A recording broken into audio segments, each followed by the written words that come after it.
Meetings 1, 7, 4 and 3. Let's have a look at these runners, and we start with clearly the class runner, Grand Army, trained by Gay Waterhouse. Here he is. He's got a brilliant record. 7 wins from 19 with 10 placings, over $3.1 million in prize money, and Army's rider, Dan Beasley.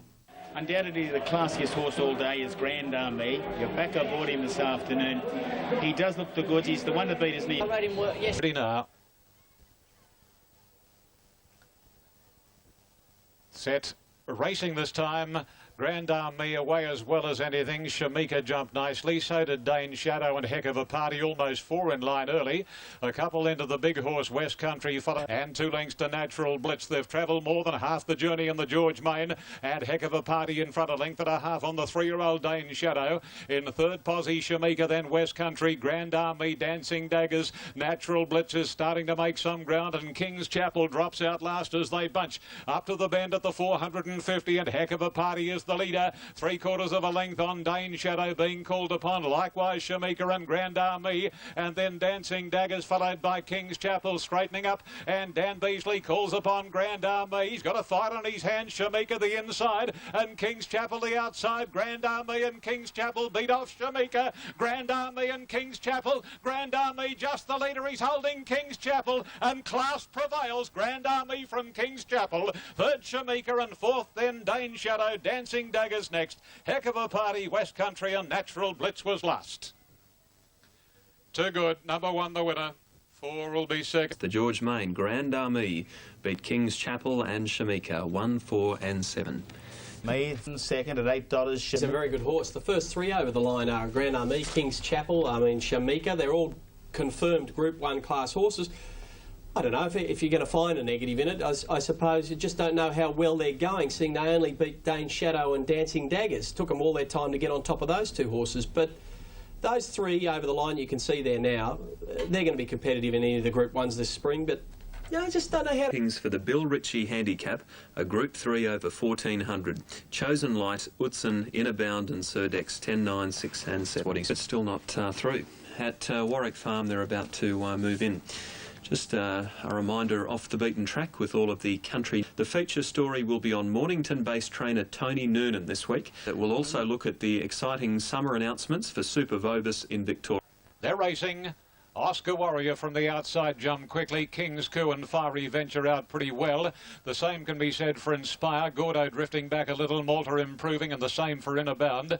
Not all that the favourite Inner Bound from Sir Dex Malta. And then comes Bradshaw near the inside. Further away in the field is Point of Honour as they work down the side of the track from Restless. Second last Gordo, and how's Jin Mars last. They're bunching up, coming along past the 500. Oscar Warrior over Fiery Venture. Then comes King's Coup. Oots on the rail. Inner Bound working around them with Malta, and then Sir Dex and Chosen Light. A length Inspire, and Gordo's going to the extreme outside, and the stablemate Bradshaw to the inner. Oscar Warrior straightens up, taken on by Fiery Venture. A length and a half to Inner Bound, followed by Utzon starting to struggle, but Oscar Warrior accelerated. He's racing like a 4-year-old. He's streaking away from Utzon, and Oscar Warrior wins it from Utzon and Inner Bound. Then Fiery Venture, Bradshaw, Sir Dex, King's Coup, followed home by Chosen Light. Oscar Warrior, age shall not weary them. Righto, we've got morning 59.50 for 3, 9, 6, 4, 2 and 7. 50 metres out, I think Sir Dex had enough. But it was Dan Fox and Wages on top from Western Bow and Spirit of Tara, and then Star Cat, 11, 2, 7. Fox. The Group 2 Stan Fox Stakes, the numbers are 4, 11, 8 and 7. Swick didn't jump all that swiftly. Western Bow from a wide alley jumped out very, very well. King's Clan out nicely. The same for Kid George. Star Cat not far away. Bromide going up on the inside. Wage Tara. King George is the lead. Kid George the leader. 600 to go. Out a length and a half on King's Clan. Bromide hugging the rail. Western Bow is next, followed by Star Cat. Wager locked away. E-Consul Swick followed by Commandments, and Absolute is Spirit of Tara. They round the corner. And here it's Kid George the leader. Bromode on the inside. The rider on the leader's gone about 6 away from the rail. Wages into the clear, followed by Star Cat and then King's Clan. At a length, Western Bow. Here's Wager. Bossy aboard, and he drives Wager to the lead. She booted clear down the outside. Spirit of Tara, but Wager breaks an exasperating run of seconds, and Wager from Spirit of Tara Swick flew. And then came Commandments with E-Consul, Western Bow, Kid George, Star Cat, Bromide, and King's Clan brought up the rear. Well, Bossy got the best out of her. Wonderful. 7 and 9 at the Tri-Paid 252. Weights there at Morphettville. Another good ride by Ben Boss. You couldn't miss the runs of Spirit of Tara and Swick, Ron. Oh, definitely. A deserved win. She was beautifully placed under the set weights here. You know, she's a proven group performer. Didn't hear much about the change of tactics on course yesterday. She's a noted leader, and the plan was to take a set yesterday, but the punters weren't informed. But good on them, this one. The Kembla race into a Group 2. Yeah, well, Bart can do it. He looks after them and peaks them up at the same time every year. And even going higher. Run was much better than Swick's run. It gave it, by the time they straightened up, he's a lot more experienced. Yeah, than he's Swick, giving though. Swick 4 lengths. Yeah. Look, down the middle might have been a little bit better yesterday. I still think it. Caulfield Melbourne Cup doubles. We've been asked to give our tips for the Caulfield Melbourne Cup doubles. A few of us have been serious. At this stage I've gone for Wild Iris and Hugs Dancer. We'll come back to that other gentleman in a moment. Ron Dufficy, Wild Iris and Mackay Dover. Brian York, Wild Iris and She's Archie. Dominic Byrne, one of the best judges in the business, Wild Iris and She's Archie. Alf, the Confectioner and Mackay Diva, odds of 143. Keith Hilly, Elfstrom and She's Archie. If we just go back to Pick the winner of the Caulfield Cup 2 weeks out and the Melbourne Cup a month out. But I mean, they've been doing that for years, trying to. They're in doubles betting. Yeah, doubles betting. That's the best go of all times, doubles betting. Well, what do you mean? If you could figure out a way to lose at that, it'd be 1 in a million you could lose at doubles betting. Ronnie? I do agree with you on this one. Ooh. I think we're going off a little bit early. You know, them tips will change after the Underwood next week. Change after the Underwood next week. Well, the Turnbull. But then sorry. something will firm in and others will go out. With Star of Gretchen, number 6, ahead of Fiery Venture, Restless and Ain't Seen Nothing. 6, 1, 2 and 5. And let's have a look at these runners as they parade for the Craven Plate. Starting with Gay Water to start for the Craven Plate. Now, news on track. Fiery Venture, number 1, is rock solid. And Gilded Youth jumped nicely from the inside. Bow, the rank outsider, away well with Restless and Fiery Venture.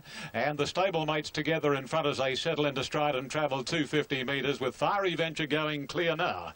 Almost the word go. And as they leave the 800 pole behind them, Fiery Venture about 3/4 of a length on Restless, getting that a little bit closer. Gilded Youth on the inside of the favourite Ain't Seen Nothing, and the last pair are Star of Gretchen on the inside of Bow. Past the 500 and still no variation. J.A. Cassidy quickening up marginally on Fiery Venture, and the horse part owned by Jimmy's Wife comes around the corner leading a length and 3/4 Restless. In third posse on the outer Ain't Seen Nothing, called upon. Gilded Youth over on the rails from Star of Gretchen and Bow. They've topped the rise and they're in the 220 marker now, and Fiery Venture again in a race developing into a sprint home shot away. He's about 2.5, 3 Restless and Ain't Seen Nothing, but Fiery Venture all the way from Barry in a box. Cassidy keeping him going, and Fiery Venture beat his stablemate Restless. Ain't Seen Nothing third, and fourth on the outside Star of Gretchen. Gilded Youth ran second last, and the rank outsider Absolute Bow. Ran ahead of Restless and Ain't Seen Nothing. 7 minutes away. over 2,000 metres, one of the highlights of the Sydney Spring.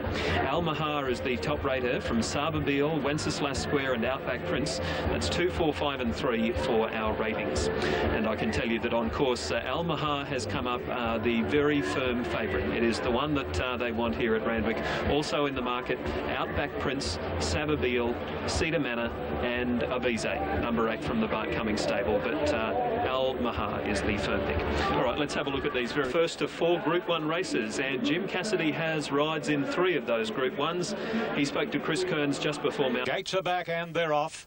and Almaher and Doonan the best to begin, commencing pretty well Savabeel and a High C not far away as they settle out back Prince.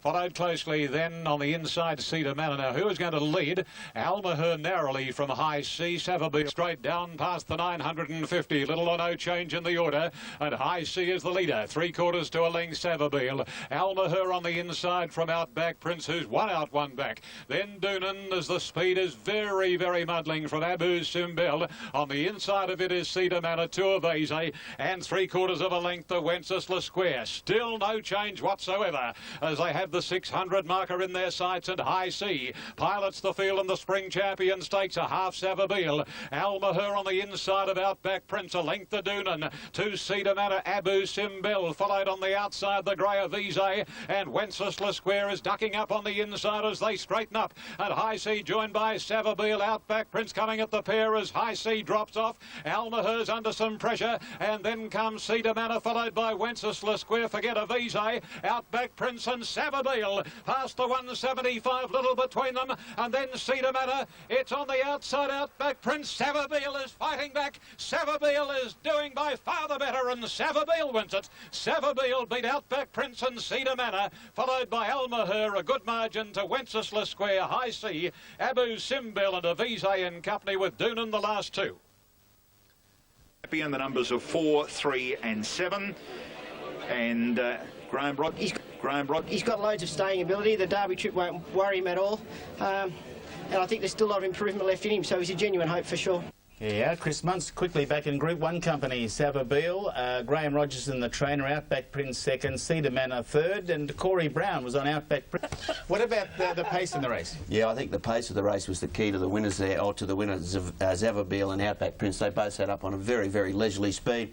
And they dominated the race. Cedar Manor did well from well back, as the tempo definitely didn't suit it, and it got to the line quite powerfully. Ronnie, I think both of these horses, although the tempo did suit them, I think they're both better if they're ridden back off the speed. Oh, as the races get longer and the tempo of the race increases, look, the blinkers did do the trick with this horse yesterday. He switched on. I don't know why you give your trainer's licence away, Richard. I don't know either. You know. What do you think? Lee trained those 100 Group 1 winners on his own. The blinkers made a huge difference to him. Yeah, look, he was because more focused. He concentrated. He kept on the bit. He wasn't dropping the bit, and when he went to the line, he looks like a real star. Mind you, they are talking Caulfield and Caulfield Cup and Cox Plate. He couldn't win either of those races if they let him go now. But he can win the Derby in Melbourne if he's looked after and he gets the right lead up, because he can stay. Yeah, his humility. And third horses. Texas Flight Stakes over 1600 for the fillies. Lotteria tops the ratings ahead of Prisoner of Love, Covertly and Hairpin. It's 3, 2, 4 and 5. Guy Walter, Warwick Farm Trainer's got a very strong hand here. He's represented by the favourite Prisoner of Love, and he also has this former Western Australian filly Covertly. He's had her for 3 starts and she just continues to improve. She's a bit like Savabeel in the previous. She's just been looking for extra ground and she gets up to the 6. It's the Group 1 Flight Stakes for line. Everything's set, they're off, and succeeding from the inside away well. Lotteria jumped nicely, so did the favourite Prisoner of Love. Hairpin and Audacious Amber not far away, followed closely by La Vie and Rose. Then Cincinnati Gap of the 900, and Lotteria increasing her lead on Audacious Amber to about 4. 2 away third, Hairpin, and neck the outside Prisoner of Love, 2.5. 2 succeeding, parked on the inside of Cincinnati Gal, and then La Vie and Rose obliged to race out pretty wide from Covertly and Picolet. Well, it's Lotteria coming back to Audacious Amber, leading at 2 lengths at the 600 marker. Hairpin the inside and Prisoner of Love is next. 1.5 Cincinnati Gal. La Vie and Rose succeeding from Covertly, and the roughie is Absolute Picolet around the corner in the Flight Stakes. And it's Lotteria first for home. She's about 2 lengths clear on Hairpin. Now Bowman calling upon Prisoner of Love, but Lotteria's got a pretty handy break, and down to the 250. It's Lotteria 3 lengths clear on Hairpin. Prisoner of Love is not making any ground on Lotteria, and then Cincinnati Gal, but it's Lotteria increasing her lead, 100 to go. She's got to make it 4 out of 4 by taking the Flight Stakes. Cincinnati Gal and Covertly getting home late, but a breeze to Lotteria. Lotteria walked in. Cincinnati Gal second, Covertly has run third, and then came Hairpin, Prisoner of Love, followed home then by on the inside rail. Succeeding wide out was at that point about 50 past the line Picolet, La Vie and Rose, and another 10 lengths off, Audacious Amber. Lotteria. Number 3.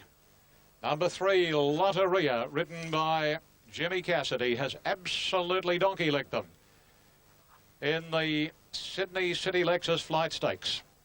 4 out of 4 for her now. Lotteria by a Redute's Choice from Rose Reward, straight to the front. And that was the end of the penny section. What a fantastic win. Fabulous. Absolutely donkey-licked them. Onward and upward to Melbourne. My Oaks filly has said all along, well, her form coming from the Spring Stakes was just too good, and she just showed what a superior filly she was winning this race today. And not just winning it, absolutely annihilating the best fillies we have in New South Wales. Congratulations, Kay. And genuinely is in the late mail. 9 ahead of 4, 2 and 1. Yeah, I just let her run along at a nice clip. She was fit. She come through a Spring Stakes win in Newcastle very good, and I've been on her during the week, so when gays are on song, you can never go too slow. And the way the track's racing, you have to be on the speed, and they were going to have to run enormous sectionals, which they can't do today from coming back to beat us. So. Yeah, Jimmy's right there. Gay Waterhouse, Jimmy Cassidy, Cincinnati Girl second, and Prisoner of Love though, Ron. Yeah, look, she may have just come to the end of it. I was always a little concerned when she got to the hard Randwick Mile because she looked so brilliant to me. She looked so brilliant to me. Look, the leader and the winner, Lotteria, she went quick enough just to take that sting out of Prisoner of Love, and I feel Guy Walter will just freshen her up next campaign and keep it at 1,200-1,400 metre races. This winner, Gay's only got to hold her at this form, and she's going to be very, very competitive. It's just a matter of she's got any improvement left in her. But she's a beauty. She's got a stout pedigree on the dam side, and the last 100 metres was very, very impressive there. Gee, her mother was good. Yeah, she was. Rose I don't think she's got to have any. I know that some of the press will jump on and say this filly's the next Sunline, and she might be, but you've got to put it in perspective. Those fillies behind her, other than Covertly, wouldn't run 1,600 metres down a mine shaft. They were walking the last 100 metres. You beat them 7 lengths though, Rich. I know. I'm 7 saying lengths, mate, this is the sign of a very good filly. You had to be impressed from here on in. Exactly. And it's only its fourth start. I'm not knocking the winner. All I'm saying is the margin was flattered by the fact that the chasing bunch were absolutely paddling. You can look at it any way you like. A horse doesn't win 4 out of 4 and go ahead in relative ability as much as it has in. Hang on, just let me finish with you stick brain. Just take it easy. Well, they don't improve that much in 4 starts and not be top class. I'm saying it's top class. And they beat them 7 lengths. You can say what you like about the others not running a mile. It wouldn't matter if the Prisoner of Love and those horses, they'd run a fair mile. Can she beat a Lingy? I think so for sure, but I'm not. Let me get on a Lingy. I'm saying she's got the ability. She's got the ability. Wildly? Based on that run. Don't give it to Wildly. Run right up to without a doubt. I think it'll all come down to bias on the day. One's going to be up the front, one's going to be up the back. You won't even look at me. It's the Wildly rap, isn't it? No, not at all. No, For some obscure reason, Gay's going to win. Only serious threat that I've seen to a Lingy. Okay, I think Gay's... The Energy Australia Epsom Handicap at Group 1 over that famous Randwick Mile. Desert War is the one our ratings are keen on. They've made it a special. Our Egyptian Rain, Miss Potential and Wok. 12, 2, 6 and 17 for the ratings. And Wok is the most interesting runner. He's over here from New Zealand. He's already had a run in Australia last time out, and it was a pretty good performance too. The main factor with that horse Wok is this wet track. Once it started to rain yesterday, his connections must have been loving it, and he has been well supported. I know in the past 24 hours he was well supported with TAB fixed odds purely because of that wet track. There he is there at $7.40 on the New South Wales TAB. Forward and hopefully we can slot in. Have you had a Group 1 winner yet, Joe? No, I haven't, no. The very, very firm favourite. Shamika was allowed to drift out, but she's come in late. And then we drop right down to Desert War, who's been a bit of a drifter, and Wok has also crept out. There's further support now. They're off in the Epsom, a great start. And it was our Egyptian Rain jumping well, headed by Miss Potential, going up so assertive, Nips and Shamika. Then Iron Gale, followed by Tasumai, and then Wok and Lord of the Land. Our Egyptian Rain drifting back on the rails from Unearthly Desert. Plenty of pace here. Tasumai, the leader from Iron Gale and Nips. Miss Potential holding the rails, and then comes Wok around so assertive. Our Egyptian Rain and Lord of the Land, Shamika between horses, 2 to Unearthly. Then Desert War, 1 further back on a high, nearly 2 my Chanticleer. then Kablamo. Kingside followed second last in the race, Consular, and 2 lengths to Reclaim. They're stringing out in the Epsom, working their way to the 650, and Tasumai makes play. A length and a half on Nips and Iron Gale. Miss Potential followed closely by So Assertive. Wider out is Walk, a length and a half. Our Egyptian Rain, Shamika, Lord of the Land, Unearthly, Desert War. On a high from Kablamo, then My Chanticleer, Kingside, Consular, and Reclaim. Tasumai's rider's gone for home.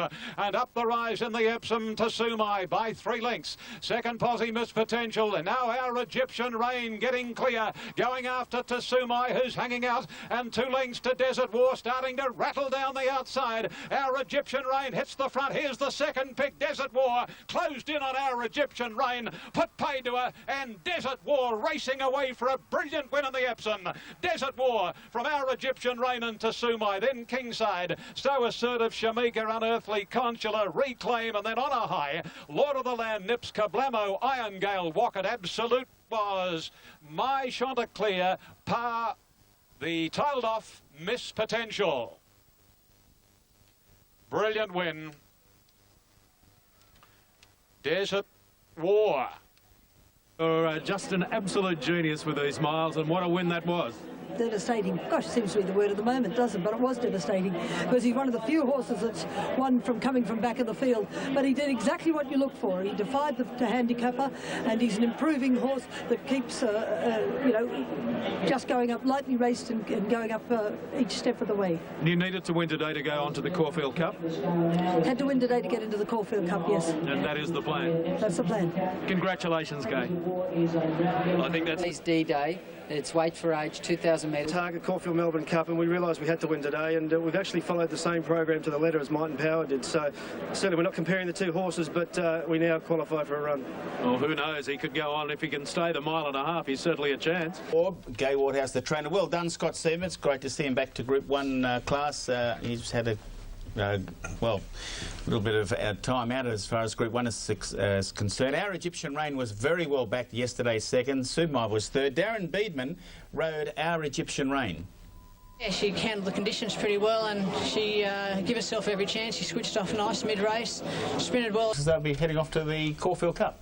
Yeah, I've been waiting for him to be ridden from behind. I think he's been up on the pace and it hasn't suited him the last few runs, but from behind he looked good. But I'm not sure whether he's not a wet tracker. I'll ask Ronnie's opinion on that. He seems to like the soft ground. They absolutely walked the leaders up the straight. They couldn't have gone slower. The sectionals will tell you that something from the back had to roll home and win. He doesn't look like a Caulfield Cup or Melbourne Cup horse to me, but that's only my opinion on Desert War. I think the race will be a pretty poor form race for the rest of the spring. That sounds a bit negative, but that's the way I read it, Ronnie. Is he a wet tracker? Well, his 2 most dominant wins in the Gosford Guineas and obviously in the Epsom there yesterday were his 2 dominant wins. He looks a stay to me, though. Look, he's the only horse you could follow out of this race, I'd suggest. But his best chance in the Caulfield Cup, I'd suggest, would be to get a bit of sting out of the ground. Look, I think he'll stay. I really think he'll stay. I do think the key to him was the fast speed and riding him back yesterday. Is he a good type, Ron? He's a big, strong, you know, loping sort of staying-looking horse. I like his action. I like his action. I mean, all odds with the winner had every chance. The tempo suited it. Our Egyptian Rain was perfectly ridden. I just didn't run the mile. It wouldn't run the mile in the back of that VW that they sent me up from Melbourne. And Tasumi, I thought he went a shade too soon. Oh, look, he went very hard. Look, most people did have... I know the tempo in the earlier races were was very Kleiner, and most people did, including myself, had that a front runner's track coming into the Epsom, but obviously it wasn't. They ran the last 6... Desert War was 45th in order of entry to the Caulfield Cup in the race now because of the win. And haven't you got a feel for Our Egyptian Rain? This season, 6 times second at Group 1 level, Elf. But I'll tell you what, 10 out of 10 for Graham Begg for keeping her going as well for so long. And she's coming to Melbourne to run the Tristark at Caulfield next Saturday. Today. The next one is the Maytag Metropolitan Handicap over 2,400. Don Rafael is our top rater. Itemised, Sulamore and Bodie. 8, 12, 13 and 3, the ratings for the Metrop. Don Rafael, that top rater, $13 on the TAB, but already there's been a little bit of support for the Metropolitan Handicap. As we scroll them up, we've got November Dreaming there, number 10 at $5.09. In relation to that New Zealand mare in the cricket order, let's hear from the near 4 stewards report in relation to that That New Zealand mare in the my brother Corporate Queen. Dame Appley not far away, and the favourite is very wide, Don Raphael. Past the judge on the first occasion, and it's brother of Danny narrowly, Corporate Queen and Dame Appley. November Dreaming, no luck early, Don Raphael, followed by then November Dreaming, County Tyrone, followed by Sulamore, Shamrock, Sure Itemise. Another Warrior is next, and then Sunday Service, Manawa King, Catch Me If You Can. Second last is Bodie, and still last is Danebra. Now there's some action as Dame Appley's rider is serving it up to with the early leader, and it is tending to drop off brother of Danny, and Don Raphael, the favourite, got a charm run through. And as they travel to the corner in the Maytag Metrop, it's Don Raphael booting away here. 2 lengths November Dreaming, and Itemise has slipped up on the inside of November Dreaming, and then County Tyrone well off the fence, and Shamrock Shore heads the others. Don Raphael coming to the 250, taken on by Itemise, who's still about 3/4 away. To County Tyrone grinding on. It's Don Raphael, 175 to go, about to be collared on the outside by Itemise, and then County Tyrone, Itemise, County Tyrone, Itemise, County Tyrone, County Tyrone, I think, a nostril Itemise, a terrific finish. Third posse going to Don Raphael, followed home then by Catch Me If You Can, another Warrior, Manawa King. Another couple of lengths to Bodie, November Dreaming, and then Shamrock Shore, long margin Danebra. And then came Sunday Service, Sulamore, followed by Corporate Queen. Brother of Danny has run second last, and Dame Appley last to complete the course. And battled on so strongly against the very good horses. We set him for after the Sydney Cup. I sat down and thought this was a winnable type of race. You know, he's always around the money. Father's son, isn't he? Chip off the old block, Chris Lees. Well done, Chris. Corey Brown aboard, got it home.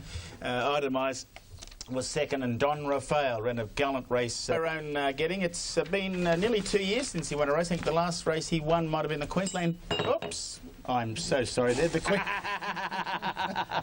This is a setup. This is a dead setup. There's the pie coming out. I was just Come on. What I was going to say was we get the Queensland Derby. Look, Corey Brown really did nearly blow that race. He did leave the fence. I suppose he wasn't expecting the leader to roll off at the time, and it was going nowhere, but it was the right result in the finish. He would have been desperately unlucky because the second and third horses were ridden beautifully here. All honours with the winner. He's a great old horse, County Tyrone. He's a tough old star. Chris has got him pegged just right there at the Metropolitan. That's his level. He's no Caulfield or Melbourne Cup horse, but he got in his right race here, and the dear old bloke, he hadn't won in 30-odd starts, I believe, and Chris got him to win just the right race. Might be the last one he wins of the decent races. And Corey Brown. Equal top raters from Dance the Waves and Brits Best, 4, 7, 13 and 5. And let's have a look at it. Trialled up in Queensland in preparation for this. It was a nice trial too. She's not a big filly, but she paraded well. No, she's not overly big, is she, Matt? So in a way, that's a benefit when a horse is coming back from a spell. Not on by a short half head from Idenraf. Start. They're racing, and immediately Secret Land dropped out to last. Covered these, got a lot of natural speed as the narrow leader from Dance the Waves, and here on the inside Impala's pushing up. Secret Land is making ground after a slightly slow beginning. Then Sunset Run wider out from Legally Bay, Mystique 2 lengths to Brits Best. The leader, Covered Thee, coming to the corner, about 1.5 lengths on Sunset Run. Impala 2 back, third on the inside of the grey Secret Land. Dance the Waves on their outside, and immediately on the outside of that trio is Legally Bay. Mystique and 2 Brits Best. They fan across the track coming down to the 250, and Dance the Waves after Sunset Run and Secret Land. Covered Thee surrendered as Dance the Waves hits the front. Impala can't go on with it. Legally Bay on the outside. Dance the Waves, Secret Land fighting back, and then Legally Bay. Dance the Waves is clinging on and will win. Dance the Waves beats Secret Land, Legally Bay, photo fourth, Brits Best with Mystique, then Impala, Covered Thee, and last Sunset Run. Andrew, and he's got conditions that'll suit him today, so he... A bit of fought the finish out with the winner, but probably not the strongest shorts we've seen, but all honours with the winner. He's a nice, big, strong horse who appreciated the weight drop yesterday. Well, sweet. Let's get your matting yard thoughts. He opened up ridiculously short, Fastnet Rock. I think he'll still win. He remains the late mail as money comes for him at the moment. He looked outstanding in the mounting enclosure. Drawn barrier 1, I don't think you'll find. As you can see, they're at the start here for this second race at Flemington. Fastnet Rock at $1.50. Fastnet Rock jumping well on the inside. Mono Rock alongside him, missed it by 2, and Classicani went back. There's pressure here early. Fastnet Rock is steadying, and Caprizi Strip is being hard-ridden to try and find the lead side, and Caprizi Strip the leader 3/4 clear. 800 left to go. Palmaday in second placing, and Fastnet Rock is locked away third on the inside from General Conclusion. Tirade starting a run around the outside, followed by Mantle, Classicani, and 2 lengths to Mono Rock. Inside the 600 metres now, Nash is edging away from the rail on Fastnet Rock. He saw a split and he put the favourite straight through it, and at the bend now Fastnet Rock moved up to Caprizi Strip. Palmaday was battling away on the outside. Tirade comes with a run, and Mantle is running a much better race down on the inside. Fastnet Rock, though, he hasn't been asked for the supreme run. He leads about a half a length from Tirade on the outside. Classicani is sweeping, and then General Conclusion. Now he goes for Fastnet Rock. Tirade is right there and giving him a race. Tirade is going up to Fastnet Rock and Classicani. Tirade put the nose in front. Tirade just in front. Classicani drives at him. They hit the line. Maybe Classicani. 3-way go. Classicani to the outside. Tirade and Fastnet Rock. Great finish to the race. Maybe the outside, but hold on to your tickets. General Conclusion next, followed in by Mantle, and then came Mono Rock, and back last of all Caprizi Strip, or second last in fact, because number 4 will get the photo. And Classicani was the winner there, and he deserved a good race win too. He's been very consistent this campaign. Tirade. Rocky wasn't disgraced, but he isn't the superstar, in my opinion, that he was touted to be in Sydney. He probably has some excuses out of this race. They went hard early, was up on the pace. But Tirade sat wide and went early with his run as well, and then Classicani had the drop on them and just was able to blouse the 2 other colts. Look, there's nothing between them. They're 3 pretty good colts, fellas. Yeah, they certainly are, Richard. And look, I was mobbing Shane at Bendigo as we speak. Also, to Darren McCauley shortly. There go the ratings for the next race here at Flemington. And here comes the tote figures. Paraka, $13. Overs the tote. Danabar, $9.90. Infinite Grace, $5.10. And as we bring the second page up, Strike Line at $4. And the next best, $10 for Demerger. And there's Niagara Falls at $13. It could go forward and be the leader in this race. And let's have a look at them as we... Look, it's racing very well. If there was any query about it, you know, maintaining, it was... Ready to run. Vocabulary won it last year. Sing. Jamila's missed the start, went straight back, and Fly For Me a little slow, and Paraka has begun running, and the top weight lands in front of Strike Line, moving up into second. Infinite Grace holding the inside. Up at Danabar, Infinite Grace fourth on the inside, and 1.5 Leone Chiara. Niagara Falls wide out. A length further back is Demerger Hinting, followed by Skewer in the lime colours, and 1 to Loyal Lauren. I stand to the rail, and they're followed then by Light Sweeper. A length and a half further back, Feel On, who's on the inside of Gazania, and they were followed then by Fly For Me, and 2 lengths Jamila inside the 600 around the turn, and Paraka strides to the lead again, ahead of Strike Line back on the inside. Danabar and Niagara Falls are wider out, putting in strong runs, and Skewiff is deep out on the course.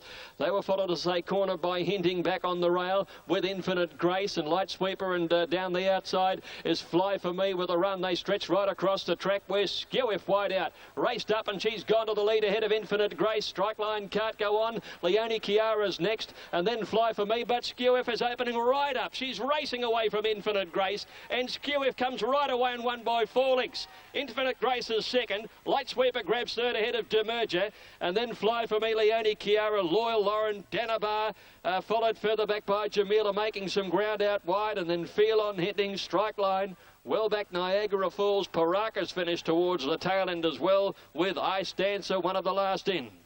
Especially in the autumn, she's possibly going to be even better than she is now. So looking forward. Mare, Darren, we're doing a great job there. Incredible. She wasn't getting tired at all on the line. And Brad Willer, well, he's a much underrated rider. Infinite Grace and Light Sweeper filling the placings there. But this whole mare was in a class of her own over the last 200 metres. And has she been going that well, Keith? Well, she's in and out. She's a little hard to find despite her winning strike rate. Strangely, this was only her third run at 1,400 metres and her most impressive win. She's leaving it a bit field, but no excuses. This was Skewiff's day. Certainly was. She's only had one blemish on her record this preparation, and that, in fact, was first up. Every run since then has been very good, but I'll tell you what, this run was a lot better than those 2 previous performances, I'll give you that. Look, it sat nice and quiet, didn't try to ride her fancily, just sat there with a nice little bit of cover, covering a little bit of ground, and it really did let go. I tell you what, I didn't mind the run of a horse called Fly For Me, Leone Chiara, getting back in form, and also Demerger didn't have the best of luck back towards the inside. But look, I think there's a fairly good race, but look, the winner, I'm not convinced it's that good, believe it or not. I can't believe how impressive that win was. That was the most dominating win I've seen all day. It was just amazing. It did cover ground. It wanted to win the race at the 700. It said, just let me at them. They won't get near Besame Mucho. Yeah, no, I'm just saying that was a very dominant win. And you're right, Alf, Demerger's run was very good. The Turnbull Stakes, Group 2 level. The ratings for you. There they are. Elstrom, the 100 Raider, ahead of Mackay Diva, Delzao and She's Archie. 7, 11, then 8 and 12. And the market for you with Northerly is at $11, down to Elstrom at $4.20 and Delzao at $7.90. And the second page shows Mackay Diva, the best of those, at $7.80. She's Archie at $9.90. Confectioner at that $10 quote. That's the market for race 7 here, the Turnbull. Let's have a look at these. Grey Song, big odds. 5, fantastic value. Grey Song, big odds. Hugs Dancer's a drifter out to double figure. Elstrom, the only horse that's had support. Dalzao under his first ride on the cup. Jump well on the inside. Strasbourg slow. Confectioner flopped out and is being dug up early. She's Archie out the back in company with Grey Song and Mackay Diva. They string out early and Elstrom finds the lead ahead of Mummify. Northerly improving and Zasmine whipping up on the outside looking for the lead. Confection 5 lengths first to last past the 1200 and Zasmine has gone clear by 4 lengths. Northerly is second. Elstrom 3/4 away third. Mummify's a length away fourth and then 2 lengths Confectioner. Studebaker a half length away on his outside. 1 Strasbourg, 1 to Hugs Dancer, a length and a half to Delzao, Pentastic, and they're trailed by Wild Iris. 1 behind her has upset them on the inside of Zagalia, and then Mackay Diva. She's Archie and Grey Song bring up the rear. They've got 700 left to go now, and Zasmine has come back to the field quickly. Northerly's got there very early, coming to the 600 metre mark. He doesn't want to go too soon. Flaherty is sitting tight on the outside on the champ. They're followed as they swing the corner by Mummify in third placing. Elstrom's held up for a run behind the leaders now, and Studebaker puts in, and then Confectioner trying to work clear from Hugs Dancer at the 400. Zasmine got his second wind. Northerly's battling hard under the whip, and Elstrom got the split now, and the acceleration is there. Elstrom moved up. Mummify running a big race. Strasbourg is coming home, and then came Confectioner and Hugs Dancer from She's Archie, but Big Elvis at the 100 metre mark has broken away from them. It's Elstrom in front. Confectioner and Mummify battling strongly, but Elstrom wins it. Elstrom first beat Mummify. He's back in form. Confectioner close up on the outside. She's Archie, one of the few to make ground from the back. And then came Hugs Dancer. Strasbourg, Mackay Diva got home. Then trailed Northerly, Zasmine, Studebaker. Followed further back, upset them. And then came Pentastic, Delzao. He was followed further back by Grey Song, Wild Iris. Never came into it today, and Zagalia is one of the last in the Turnbull. It's been a big win for Elstrom. Alison jokingly, this has been a very good go, this Lady Longueville. It's been the best back runner all day, it's fair to say. It's now in 3.5 points. Great run and great ride by Nashua Willa there on Elstrom. Mummify back to form, finishing second. Confectioner went better than I thought, finishing third there. Elstrom now the hot favourite for the Caulfield Cup. Let's talk to the beaten jocks. We'll start with Danny Nikolic, who rode Mummify. Travelled like his old self. Well, it looks as though Elstrom is absolutely spot on for the Caulfield Cup. He's got the right form. It's just whether he can run the 2400. I know he's won a derby, but that is as a 3-year-old, and that doesn't always mean they're a genuine stayer. He was just starting to weaken a little bit at the end of this. Mummify on track for the Melbourne Cup, I think. Confectioner, he's on track for the Caulfield Cup. Hugs Dancer, great for the Melbourne, as is She's Archie and Mackay Diva. So some great runs in the race, Keith. Oh, fantastic, and none better than this horse on screen, Elstrom. He's got 54 kilos in the Caulfield Cup. He's won the 2 lead-up races, so he's a deserved favourite. He is going to be the measuring stick for all Caulfield Cup runners. Confectioner's run was terrific. He'll run in either the Yalumba or the Winning Edge next Saturday. Tony McAvoy desperate to get him in. He's 25th on order of entry, so Tony doesn't want to take a risk. Out the back we had Wild Iris Elf. We mentioned she pulled up lame, so it looks all over. Zagalia, she ran a shocker. She was twice vet tested this morning. Will be taken to the beach this week and proceed. Northerly, Fred Kersley, saying that his times the sectionals were the same as they were when he won the Australian Cup, so I think we must have a stronger breed of horse these days. Yeah, well, I suppose that depends on opinion, but no, summed it up perfectly. Nothing left to say. Nothing left to say. I like Elvstrom for the Cox Plate on that performance. I don't know about the Caulfield Yeah, Cup. that's a good idea. That's very. I can go with that. Yep. Did Fantastic Blitz? I just think that's the risk if they. Well, you might one be horse right. we didn't mention that went much better after an inglorious display last start was Strasbourg. Yeah. Yes, he did. He did. He went a lot better. And Mummify's been over the sticks. He's been over the hurdles. That sharpened him up a bit. Yeah, back on a dry track was a big plus. I'd like to be backing him in a maiden hurdle somewhere. Yeah, yes. What about next stop? If he doesn't perform, Grace put it in your worry. All right. Loris won't go on in the preparation. Lee Freeman very happy with Mackay Diva. As you'll see on the replays, ran on very nicely right behind the winning pack. Dalzao, a disappointed Stephen King, maybe back to the drawing board there, and also that's the story with Zagalia, who disappointed. Lee Freeman quite elated with Mummify's effort. Mummify will back up next. More importantly, horses moving in for the Edward Manifold. Alingi all the rage to try and give Lee Freedman a 6th Manifold in 13. Racing now. And Alingi jumped reasonably only. She's settling back towards the end, and Ballet Society first out. And she's bounced out in front of Provence and Chalkboard, who's improved. Followed then by Yuma Quest 2, Havega and Kylie Kwong at the 700. Chalkboard, the leader, a half length in front. Star Shiraz second. Ballet Society is third. Provence is fourth on the outside. A length and a half, Astrodame and Dow Slew. They're followed then as they swing around the turn by Lady of the Desert coming into it wider out from Hollow Bullet. Alingi is just back behind these horses, but she is badly held up in traffic as they swing the corner, where it's Chalkboard and Star Shiraz from Ballet Society. Getting up behind them now is Alingi, but she's still just in need of a little bit of luck. Down the outside comes Lady of the Desert at the 300. Ballet Society hit the lead. Alingi's got the run. Here's her moment now at the 200, and Alingi sprinting magnificently went straight past Ballet Society. Then came Astrodame, but the mighty Alingi strides away. She's a champion filly. Alingi beat Ballet Society, eased up. Third placing either Kylie Kwong, who's run home well, or Astrodame. Then came Hollow Bullet, followed by Creative Plan, Havega out wide, and then Yuma Quest, Chalkboard, Grandma Gertie, Lady of the Desert, Provence. Star Shiraz as well back, so is our Slew. She's just too good for him. Not really concerned at all, Alf. I knew I was following some handy horses that would take me into the race, and it's sort of the way I wanted to ride her, because if you bottle her up like that, she's got a great finish. The last thing I wanted to be doing was pushing up out wide early, because, you know, first time at the mile, I didn't want her doing it too hard early. Did she give you the impression she'd get further?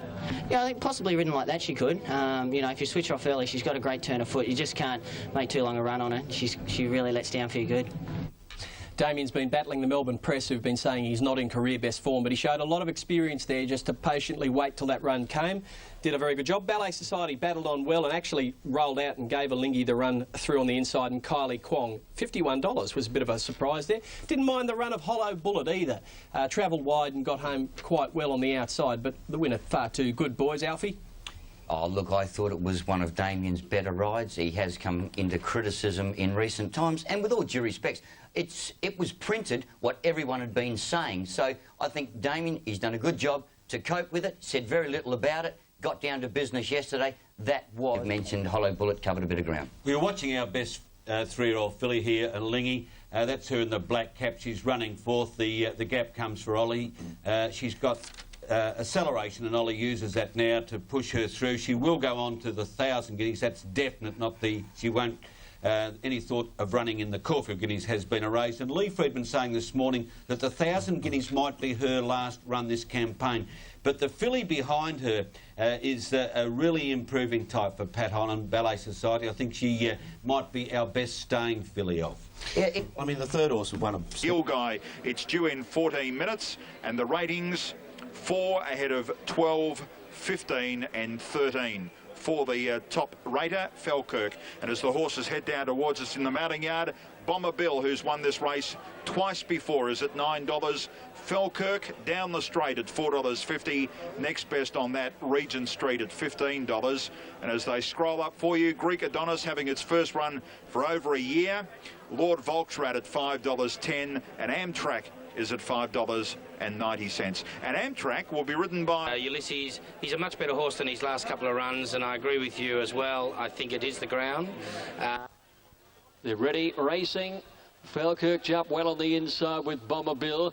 Vidalago got away well. Marwin Gold is showing plenty of speed down towards that inside ahead of Monaghan Tweed Azevedo as they Sister Murphy and St Basil as the last of the division on grandstand side. On the flat now, lights indicating they had the lead. It's Marwin Gold in the pink sleeves, Monaghan Tweed wider out and Falkirk close to the rail. They are the three leaders and they're in front of Bomber Bill. All Thrills too right behind the leading division from Azevedo, Lord Volksrad and Greg Adonis is last of the flat side division. On this grandstand side, it's Amtrak leading narrowly. St Basil's coming after it, followed by Chiraga, Regent Street, Recapitalise and Vidalago. On the inside, 300 left to go. Falkirk with a narrow lead from Lord Volksrad, finishing well. And then Monaghan Tweed, it's Falkirk in front on the flat side. Recapitalise hits the front out here. Falkirk and Recapitalise, they're coming down on opposite sides. Recapitalise hits the front. Recapitalise wins it from Falkirk. Amtrak gets up for third on the grandstand rail ahead of Vidalago, Chiraga, Mr Murphy and Lord Volksrad.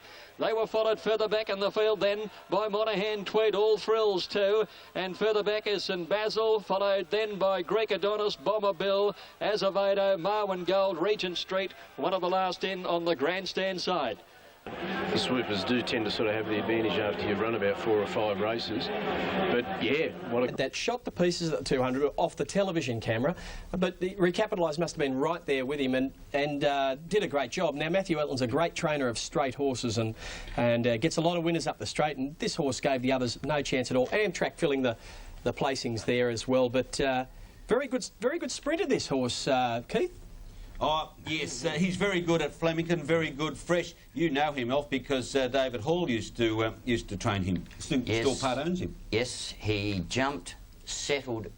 He only actually got to the front just inside the 50-metre mark when you see the change of colour of the running rail, and this finished its race off very strongly. I tell you what, Falkirk, he's a serious racehorse too.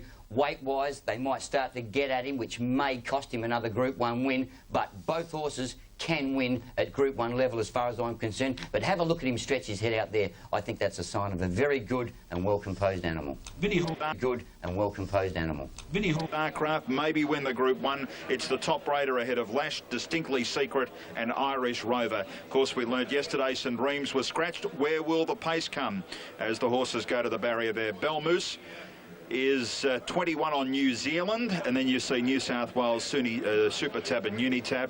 Distinctly Secret is at 9.40, and over the page a check of what's happening there. All the rage. Starcraft $1.10 New South Wales, $1 and $1.10, and Lashed is at $16. Take the ride, $1.20 on New South Wales. Now waiters right on that previous. So we are ready now for the Celt Capital Stakes. $1 million at Group 1. Belmuse to complete the line, and the Australian and the Celt racing for $1 million, and Lashed was a little bit slow to begin. Distinctly Secret is snagged back at the start of the race, and also from out wide Honor Babe goes back. Here on the outside Zafar goes forward, Floydy Boy the inside, and Irish Rover 3 outers pressing on.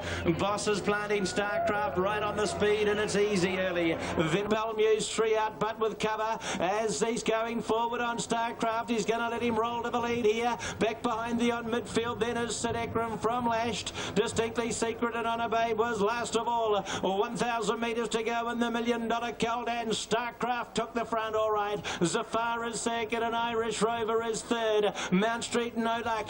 Belmuse right in at fourth in the centre, then Floydy Boy. Sid Ekram easing forward around runners. Dowry got checked. Going forward now is Distinctly Secret. Lashed will track on to last year's winner, and Honor Babe was last of all. 600 metres to go. Different tactics for Starcraft. He's leading in the Celt, and Zafar's going up to have a little Bo Peep at him coming to the home corner. Irish Rover behind them going forward. Belmuse and Distinctly Secret as they swing in the Celt now. Starcraft on the inside. Boss hasn't really asked him to run yet. On the outside, Belmuse is coming after him very quickly, and he's gone straight past the Aussie. Belmuse race to the lead in the Celt. Starcraft can't answer the call. Then Zafar, Lash, Distinctly Secret all running on late, but Belmuse in his biggest ever test comes through with amazing colours.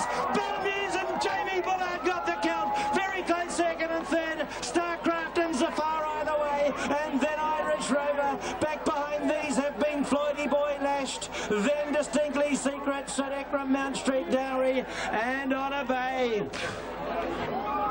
Belmuse, 16th start, 10th win, and what a moment for Jamie Bullard. For the owners as well, fantastic victory. He travels in shock here at Randwick after Starcraft went down to Belmuse. Belmuse over Starcraft and Zafar in the Group 1. It had to happen sometime, and Belmuse won very well today. We just beat by a better horse. Glenn said he was a bit too fresh. He got himself stirred up in the enclosure and that, and just over-raced early. He probably brought himself undone a bit, but full credit to the winner, Kevin Wise. They're just too good on the day. Gary Newham. Did he lose you as an admirer? No, not really. He did over-race. Yeah, no, he did over-race a little bit. When they went out of the straight, there was a crossing there, and he got a little bit unbalanced when he went across it. He threw his head about. He then seemed to settle, but then one horse came around, and Glenn decided to take him to the front. He did over-race a little bit when he got to the front. Glenn had his feet up around his shoulders for quite a while there. He came back to him at about the 600, but look, I don't think it's the way to ride the horse up near the lead. That's obvious, but because he's such an explosive horse, you just got to put him to sleep and let him have the one dash. Having said that, he was still probably entitled to win. The third horse there in the blue colours was absolutely gone when they straightened up, and it's rallied to nearly beat him again. That's it dropping off there. You'd swear it was going to run fifth, and he's just managed to hold it out for second. So a little bit disappointing the last bit, but certainly I don't think the race and tempo and the way he over-raced suited him. When he comes back to Australia and the races are run at a more genuine pace, which in New Zealand, since he's been there, he's slowly run races nearly each time. I'll say one thing, Rich. I've noticed that the three races that he's competed in over there, the jockeys, none of them do him any favours. No. They all try to beat him. Well, he's the red-hot favourite. But I'm just saying, they go out of their... Races where there's decent pace on, I think you'll see the horse get back and run on the way that we know he can. Yeah. Very good run. Very good run. Gary Newham blamed the massive media hype as a contributing factor too for the defeat of Starcraft. He said Starcraft was restless on the float. He got stirred up by the attention. Some fixed odds, as we've been talking about the Caulfield Cup. Elvstrom has been elevated to equal favouritism with Hugs Dancer, Mackay Diva at 9s, the Confectioner on double figures, Mummifies back in it. Belmuse, the Kiwi we just saw, and for the Cox Plate, Private Steer holds the call just over Starcraft, Elvstrom, Grand Army and Northerly. Still there under double figure odds. In the Melbourne Cup, She's Archie is the favourite ahead of Hugs Dancer, Mackay Diva and Vinny. 50. Champion racehorse Northerly has been retired after aggravating an old injury at track work this morning. The sad end to the gelding's $9 million career came as he prepared for Saturday's Yalumba Stakes. The pressures of getting there have taken its toll, and we all know about his comeback, and it's unfortunately not going to be. In another major shock, champion mare Private Steer will miss the rest of the spring. The one-time Cox Plate favourite injuring a pelvis, her career now in doubt. And so the Group 1 still to come, but the next race on the card is a most interesting affair. It's the Group 2 Scalacci Stakes, some of the fastest horses going around. So let's check out the ratings and the market. It's about 16 or 17 minutes away. Regimental Gal, the filly, is the one the ratings have on top, ahead of Tycoon, elite ratings. It's, well, most punters seem to think it's a three-horse race. Shorter than Regimental Gal, and then Elise, she was a star 2-year-old this race. Tycoon opened up the pretty firm favourite, but Little Gal began okay. Azevedo out the back at the start. Tycoon a little slow, and Alizé began fast as pushing up on the fence to retain the lead on the rails. J Diva's giving her a race and heads her now in third place and getting a lovely trail early. Regimental Gal. They're followed by Tycoon, fourth the inside, 1.5 to Pat Pong, 3 Azevedo and Depraved. At the 600, Alizé with the rail, J Diva the outside by 2.5, Regimental Gal. On the rails, fourth Tycoon, followed by Pat Pong, 2 lengths to Azevedo and 2 Depraved. At the turn now, and Alizé has the better of J Diva. She corners about 1/2 to 3/4 clear. Regimental Gal called on. Tycoon getting up on the rails, needs a run, and then Pat Pong. Alizé at the 200 leading J Diva. Tycoon bailed up. Regimental Gal comes. Pat Pong's joining in too. Haven't got to the filly Alizé yet. She's a length in front. Pat Pong and Regimental Gal are now claiming her, particularly Pat Pong. Pat Pong dashed to the front in the final stages, and Pat Pong beats Alizé by almost a length, a half head away. Regimental Gal. Then in behind them, Tycoon. Well, he didn't get out at all the entire straight. On his outside in a line there with Deprave in company with Azevedo and J Diva. Out Alizé and J Diva to get clear. It's Alizé in front, Tycoon with nowhere to go. Regimental Gal further out with Pat Pong on the outside. Still the leader is Alizé inside the 100. Pat Pong, Regimental Gal are coming. Then Tycoon with nowhere to go. Pat Pong going up to Alizé. Pat Pong, boil over. Wins a length on the line. Alizé ahead third. Regimental Gal and then Tycoon. No luck from J Diva and on the outside Deprave and Azevedo. Pat Pong, Damien Oliver, 14.23.10 over Elise.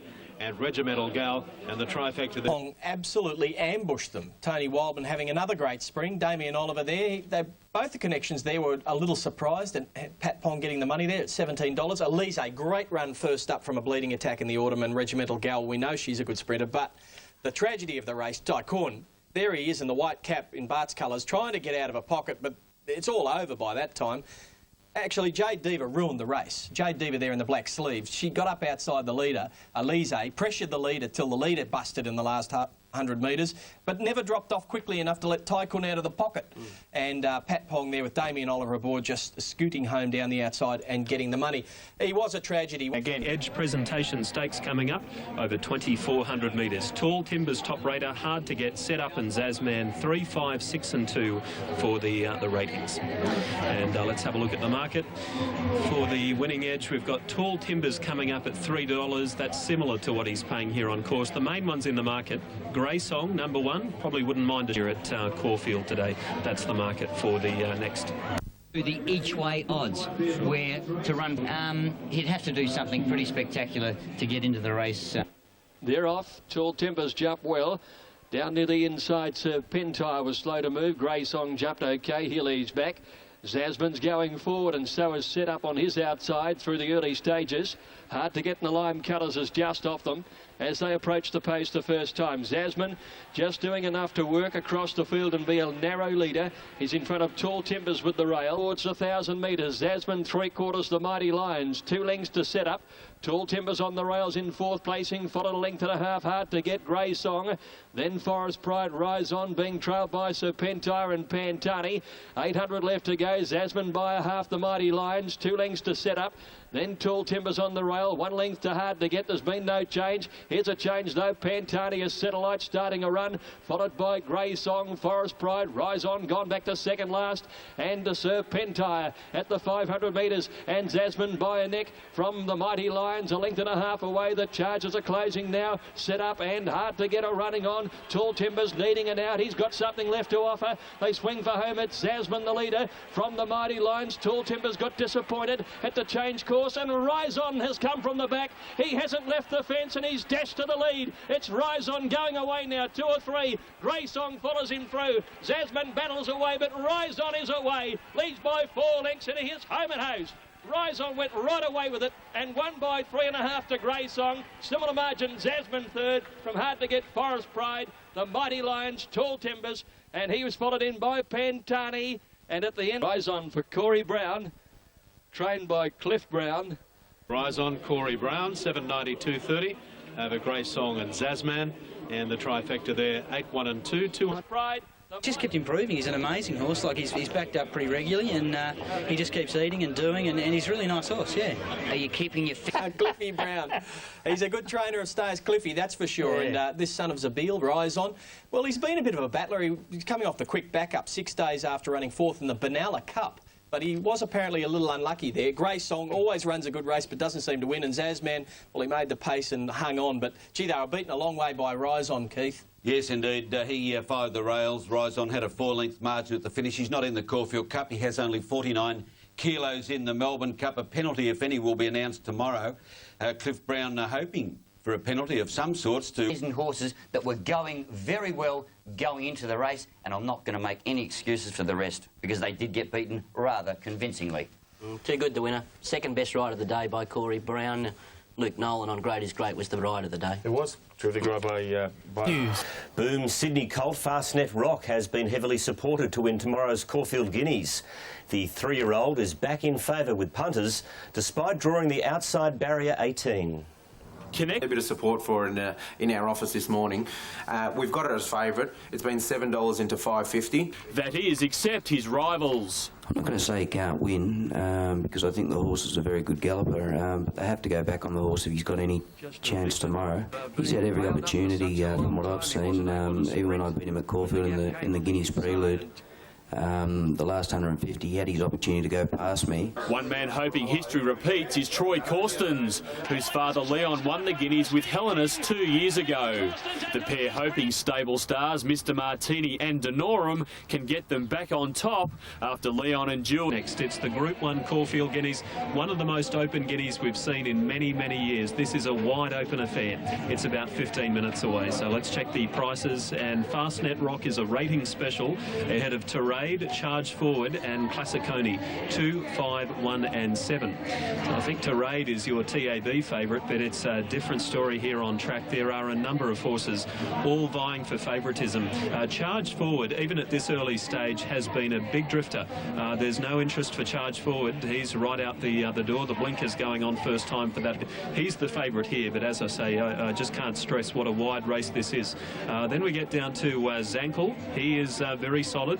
Shoot, number 11, there's been some interest there. He's tightened it shorter than that here at Caulfield. It's a terrific betting race. It really is. Many, many chances. Any one of the field get Coney, no money for him. E-Console's a roughie. Mr Martini has been reasonably firm. Zankel's out a point, but he's still a bit better than what he's paying on the TAB, as is Shoot, number 11, is Caulfield Guineas. And our live coverage of the race is proudly brought to you by Magic Mill. Andrew Benz has had a pretty tough... Public Opinion jumped well down on the inside and Under Command got away well. So did General Conclusion driving forward. Charge Forward began quickly and just off them, barely a moment. Dane Shadow goes up quickly on the outside and Fastnet Rock is improving around Mr Martini. Tirade settling down about midfield. Oh, Swick got into awful trouble, came back through the field and flattened Shoot at the end as they settle down fully now. A length and a half behind these is Shoot over on the outside of Zankel, who's got a long way back. Elton John's on the rail and last is Classiconi. Charge Forward sped away out towards the 600 metre mark. He opened up 3 lengths now to Public Opinion and Dane Shadow. Fastnet Rock moved up into 4th placing on the outside and then barely a moment General Command.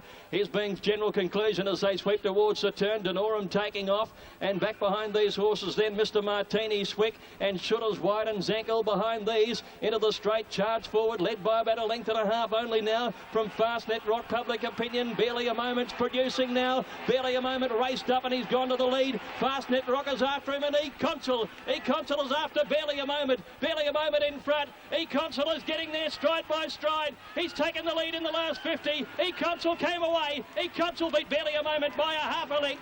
3 lengths away third, Under Command.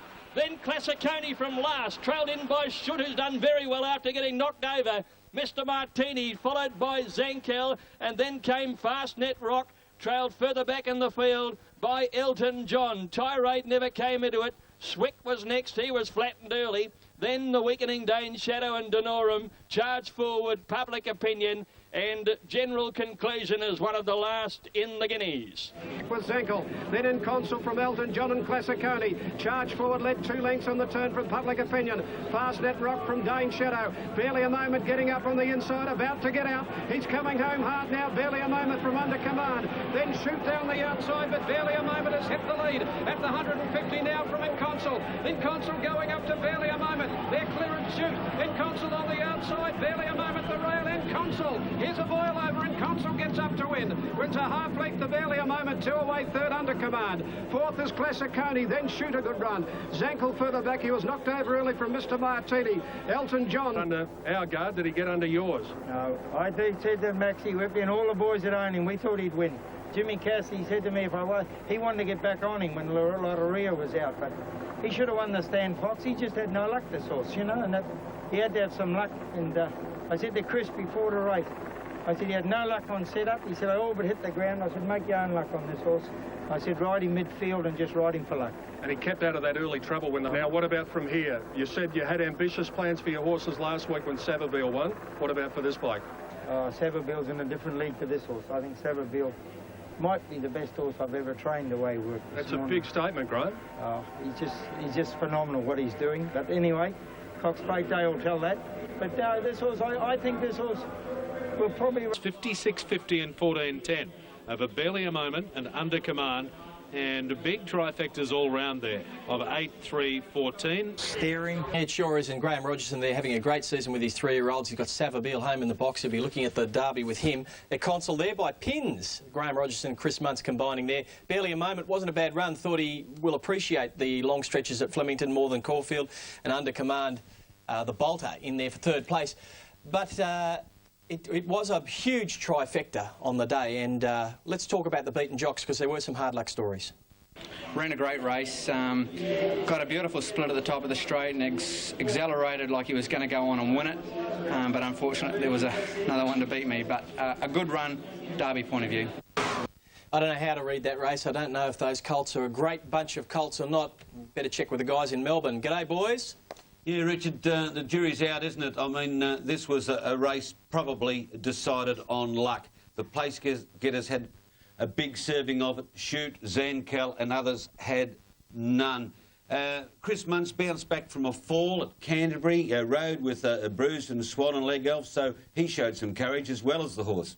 It did. Look, I think as the film indicated, most of the horses back on the fence in line following each other were the horses that finished in the first 3. They all had good runs. But I think the fact is, we've said it before time and time again that good barriers win these types of races, and each of those jockeys all took advantage of their good gait. Sure, Tirade was forced to ease when got pressured a little bit in the early stages, came back, but Schwick was back inside of it, and it got its head up and then just reacted poorly and took off to the outside running rail and absolutely ironed out a poor little horse called Shoot, who was then forced to get back a lot further than what he wanted to, because I think Damien would have been happy to just slide that little bit closer and more forward, even being content to cover ground, and he would have really figured in the finish desperately.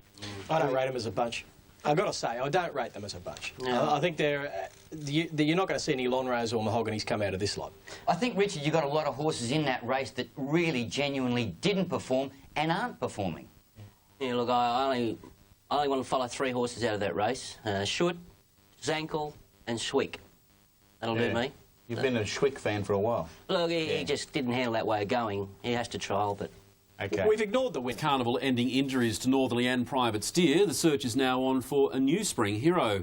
Ready to fit the bill, giant galloper Starcraft, which will certainly be out to impress in tomorrow's Yalumba Stakes at Caulfield. Leith Mulligan with more. Starcraft won't replace Northerly, but it's hoped he'll shine in spring and the fans will warm to a new star. I think Starcraft might be like that. It's yet to be proven, but I'm hopeful that he will be, and I'd like to think that all the Australians and the Kiwis would get behind him. With Northerly and another Group 1, it's the Yalumba Stakes, the old Caulfield Stakes over 2,000 metres. Grand Army tops the ratings ahead of Starcraft, Mummify and Roman Arch, 1, 6, 2 and 4. Here's the market for the Yalumba. It's a great clash between these top 2 horses, Grand Army, who's hit his top form, winning the George Main in Sydney last time out, and Starcraft, who's back from New Zealand. I notice he's $2 there. He was, a couple of minutes ago, he was just in the red on. Fascinating betting race. Adam Hamilton. Adam, this morning, Starcraft was $2.60 for the Cox Plate. I believe he's much longer than that right now for the Yalumba. I've got him $3.30. There is a little bit of money coming late for him because this is ridiculous odds he's got out to, but Grand Army has been best back, will start favourite. Some late money for Starcraft. I've had him $2 out to $3.30, starting to come back in now. Yeah, we've got a couple of minutes before they'll be ready to run. Our live coverage of the Yalumba Stakes is brought to you by First Home Boss here. They're all in, and away they go. And he missed the start on Starcraft, and he's back last at the start. Grand Army is the first out. Beginning quickly, Mummify. Braylock and St Reems are going forward, and Roman Arch just off the speed as they settle. And Starcraft has gone back. He's 2 lengths off the second last one.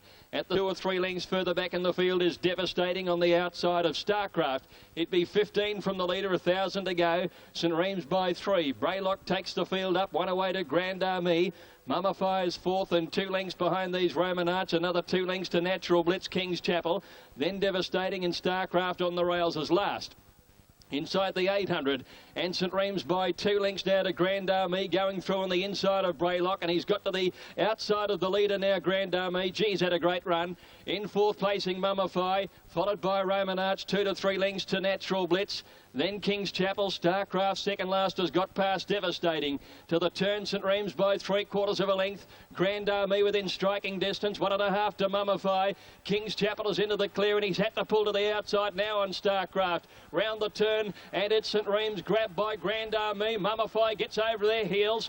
Wider out Starcraft and King's Chapel. Grand Army with 150 to go, the leader. Mummify getting to him with King's Chapel, and Starcraft is trying to level up, but out wide he can't reach them. Mummify got to the lead now from Grand Army. Mummify's ahead in front. Grand Army tries to kick back, but Mummify won it.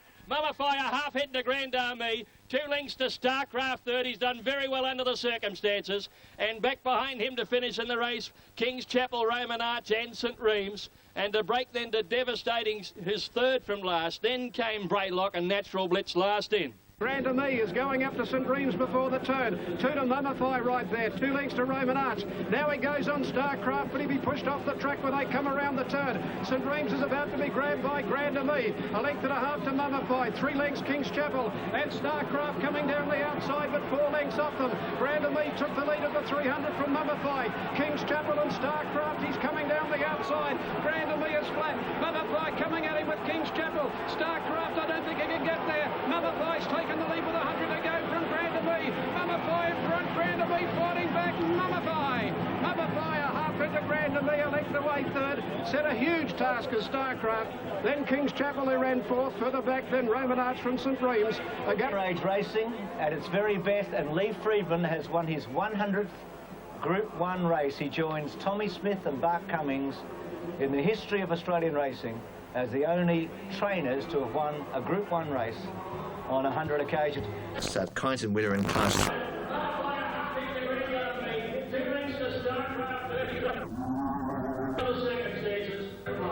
That's 100, Lee? Yeah. Yeah, great moment. Yeah, it is a great moment. Yeah, I've been waiting for it for a while, and you know, this one gives me special thrill because he hasn't been in great form until the last 2 weeks, and now he's going really well. So it's a big milestone. Yeah, it's a Bradman performance. Oh, I know about that. He was pretty good, Bradman. Such a great job with the horse, Peter. He's been behind a little bit, sort of in his prep, and that was sort of well documented. He's a bit heavier than what he was last year, and he's a bit grosser. We're all really good owners of Lee's. We've been there for a long time. We're wrapped. This is his 100th Group 1 too, so it's great for him. But Dan Nicolic's just been unbelievable with this horse. Followed us all the way through, and he's a really close mate of mine and good friends with the guys. So we're just wrapped. And the horse. Now with Group 1, and you go into the Caulfield Cup. Yeah, I said before the race he won't miss the first 5 in the Caulfield Cup, and I believe that's, you know, he's right on target. He's only getting better, this horse. His old traits were there. He wanted to lug in today. He's just racing so much more relaxed. He run the mile now strong. The Yolumba, Mummify, Dan Nicklick, 681.70 over Grand Army and Starcraft, $43 the trifecta. And it was a very good staying performance in the finish. He's on track and no mean feat, 100 Group 1s. Yeah, well, I've had a bit of help there, you know. I've had a good team behind me and I've had some great horses, so, you know, it's lovely to get there, but we've got to push on, mate.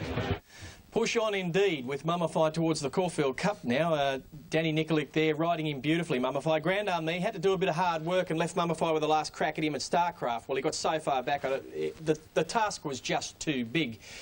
Let's talk to Gay Waterhouse, who's the trainer of Grand Army, and see what she had to think about it. He came round the turn and he certainly looked the winner, and Damien said that he lost concentration. Now it's hard with an older horse to imagine he could lose concentration, but it was his third time ever, second time around Caulfield, third time ever racing on his Melbourne leg. But I was very, very pleased with the run. He relaxed nice. He done everything I wanted him to do, you know, backing up, coming from New Zealand, that just in a week. And to run a race like that, I've got a fortnight with him now for the Cox Plate. He'll be spot on for that. I don't think they went terribly fast early in that race because they only ran 2.03 and a quarter, and that's probably not the fastest 2,000 metre race they can run at Caulfield. How did you rate it, Keith? Well, there was surprisingly the fire out of the track, Richard. It was officially good and at stake. He's a serious contender. He backs up. Missing the start slightly.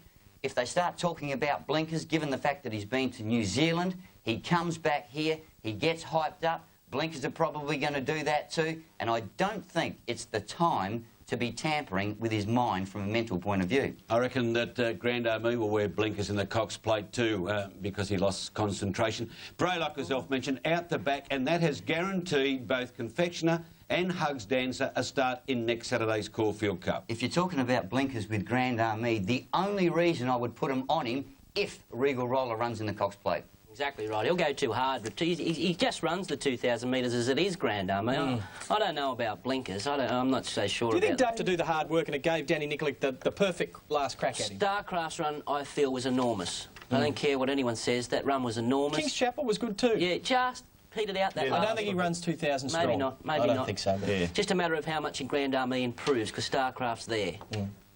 With Northerly and Private Steer gone, Regal Roller could stroll into the Cox Plate with a Toorak handicap win tomorrow and a $110,000 fee. If the horse wins convincingly, we'll definitely have a look at the Cox Plate. The Corstons have two in the $1 million. Group 1 winner with Mummify in the Yalumba. But let's look forward to the next Group 1. The third of the Group 1s is the Toorak Handicap over the mile, coming up in 15 minutes' time. There's 3 equal top raters here: Regal Roller, True Glow and This Man Should, and then Oscar Warrior. 1, 3, 4 and 6. Old Oscar, he is in career best form at the moment. He's there at $9.50, but look at his price in New South Wales. They love him up there where he's been racing in fantastic form.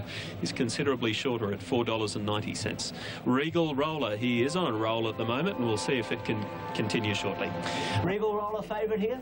Yes, he is favourite, but because the bookies have absolutely thrashed the punters today, they're being very, very generous. Bruce, he's $3, getting out now towards $3.20, and I think you may even get better. Titanic Jack trialled brilliantly during the week. He got out a bit and then he's been solid, but the big go, and arguably the biggest betting go of the day, is for True Glow, Damien Oliver and Lee Freeman. Damien hasn't ridden the horse since the Doncaster in the autumn. He hasn't been on. Grand Army launched by Mummify in the previous. Our live coverage of the Toorak brought to you by First of the Gates for the Toorak Handicap, the third of 3 Group 1 races here at Caulfield today. Racing now, Pretoria's Jump Well. On the outside of the field, Regal Roller has bounced out and he is being hustled forward. Infinite Grace and Oscar Warrior are up there too, and True Glow is prominent on the rails, but as they settle down and Regal Roller striving for the lead, Oscar Warrior lets him go. He had too much pace running up the hill. Regal Roller, Flaherty trying to steady him down. He's a length and a quarter in front. Oscar Warrior second, 2 lengths away. True Glow on the inside of Infinite Grace. Another 2.5 lengths Pretorius on the inside of This Man Should. Then 2 lengths Titanic Jack on the outside of Silky Red Boxer, followed then 2 lengths away Rinky Dink, who's racing on the outside of Dancing Daggers. Less than 600 to go, and Regal Roller by neck to Oscar Warrior. In third placing Infinite Grace. True Glow waiting on a run, 4th the rail, 2 to This Man Should, followed then by Ridden Along Pretorius and then Titanic Jack. Around the turn they come. Regal Roller in front. Infinite Grace peels out 3 wide. Regal Roller accelerated 2 lengths in front of Oscar Warrior. True Glow in the clear. Infinite Grace is next. Regal Roller inside the 200. He's still got 2 lengths on them from Oscar Warrior, True Glow, and then Infinite Grace. Regal Roller with 100 to go by 2 lengths. Oscar Warrior, Infinite Grace, True Glow, Regal Roller. He'll do it. Regal Roller won the Toorak by a length and a quarter. Oscar Warrior, Infinite Grace or True Glow third, then Pretorius. Further back, This Man Should, and a break of about 3 lengths into Red Silk Boxer. He was followed by Titanic Jack, and then came Dancing Daggers, and Rinky Dink was last in. They turn, and he's moved away by 2 to Oscar Warrior, Infinite Grace. Then True Glow further back. This Man Should, the others are a mile back. Regal Roller down at the 250 by 2. Oscar Warrior trying hard from True Glow. Then Infinite Grace, Regal Roller 150 to go. He's looking for the Group 1, and I'd say he's got it. He's 2 in front of Infinite Grace and Oscar Warrior, and Regal Roller all the way. Regal Roller a length and a quarter. Oscar Warrior second, and nose third, Infinite Grace. They're followed further back in the race by the outside Pretorius, True Glow. I know how good the horse is, and he just keeps coming through. And he really did find it the 200 today. Yeah, no, he did. He did. Now, would you pay $110,000 to go on a Cox Plate after that win? Well, we'll have a look. We'll see how he pulls up. You know, what would you tell the owners, though, Clinton? Well, the owners are keen. They're keen, and after seeing today, there's no good things in this world. And the horse, he's honest. He tries, and he's a competitor. So, you know, he's got to be a shot. Go and enjoy the moment. Thank you. Thanks, mate. Clinton McDonald there after the win in... Now at Caulfield, the Toorak won brilliantly by Regal Roller. Mark Flaherty, 291.60 over Oscar Warrior and Infinite Grace. Along his career, I thought I could get him to run a mile and a quarter, train for it. Yeah, so we'll have a look at the big one and see how we go. He's doing a fine job, Clinton McDonald. I've known him since he was very young, and he's always been a great horseman. Mark Flaherty there, having a great spring for a heavyweight jock. Oscar Warrior, he battled on well behind Regal Roller, but was never a match for him. And Infinite Grace there filling the placings. But you have to admire this horse. He's run over half a second quicker than they did in the 1,600 metres for the Guineas. He's made it all himself. How do they get him beaten there at Caulfield? He is unbeatable at Caulfield over the 1,400 or the 1,600, so it would appear, Alfie. Yeah, look, a lot of people doubted him over the 1,600, and look, you know, how do you try and work it out? You go back and look at his form. It's absolutely sensational. Nothing's got near him. And then you've got to look at his pedigree. And I tell you what, if you go and look at his pedigree, there's nothing in it that would suggest that he wouldn't run 1,600 or even, in fact, further. Look, it was a terrific ride. And as Mark said, he applied a little bit of pressure on the horse to actually clear them for a wideish gate. And he did that with relative ease. But we've been saying for a long time, once he actually gets to the front, he backs off and does settle quite well. Oscar Warrior went up to him, applied a little bit of pressure. It was short-lived. I will concede Darren Beedman making the comment that he felt that Oscar Warrior was on his wrong leg. Looking at... I don't know what I'd do there. The horse deserves a chance in a big race. He certainly does. He's on a purple patch at the moment. How far can he go? Nothing else in the Cox Plate looks like it's got its stamp on it and can't be beaten. They all look beatable. And maybe Regal Roller's the one, Ronnie. Yes. You say he's asking to win a big race. What's happened the last two? Well, you know, haven't they been big races? They have been, but they're not in the upper echelon. You know, the top group ones, the Cox Plates, the Caulfield Cups. He's a beauty. He's a beauty. Yeah. I don't know about the Cox Plate. I don't know. He just broke them quickly too, mate. OK, now, some fixed odds about the big races coming up. Tab fixed odds for the 1,000 guineas. 1,000 guineas. The Lingy's got it all. Ah, well, she's short priced at $1.50. Wager. It's like it didn't. Very, very indeed. Now, the Caulfield Cup, Elvstrom, he does deserve to be favourite because he's got all the weight for age form. Equal second favourites, Confectioner and Mummify now after his good form, and Hugs Dancer in the mix there too. And the Cox Plate. There you go. Oh, Maccabi Diva, $17. Yeah, Grand Army the favourite, and he should be, $3.25. Starcraft, well, he's eased a little bit, Starcraft, and Elvstrom in the mix there as well. King's Chapel at $15 looks like good value. Beware of Paolini. OK. Yeah. Beware of him? Beware. All right. He's not even in the market there. Yes, he was. Is he?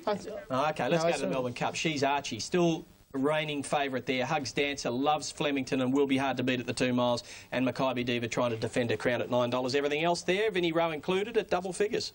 Absolutely perfect, and has got the pedigree to get further too. OK, well, that'd be interesting. Now, listen, there was an interesting race yesterday in Perth at Belmont. A horse by the name of Plastered won the Stayers race. Now, the interesting thing about this is it was his 4th straight win. That's OK. This is against the older horses, and it's coming over for the Derby. Yeah, look, there might be a new horse on the scene. We're saying there's not much between the 3-year-olds over here. I wonder if we can get a line on this horse by this winner. Harvey looked pretty excited. He doesn't show much emotion. He gives a little flick of the whip here. He might like this horse. Gee, it won ease down. It could have won by another 3 or 4 lengths. What's that, a 5-length margin? That might be something to beat over here, but... Looks a real stayer. Well, I don't think the 3-year-old colts are any superstars here, so why not come over? He's had 6 starts for 5 wins, and his trainer, Lindsay Smith, knows what it's like to be competitive in an AAMI Derby. He'll come for sure. OK, well, there you go.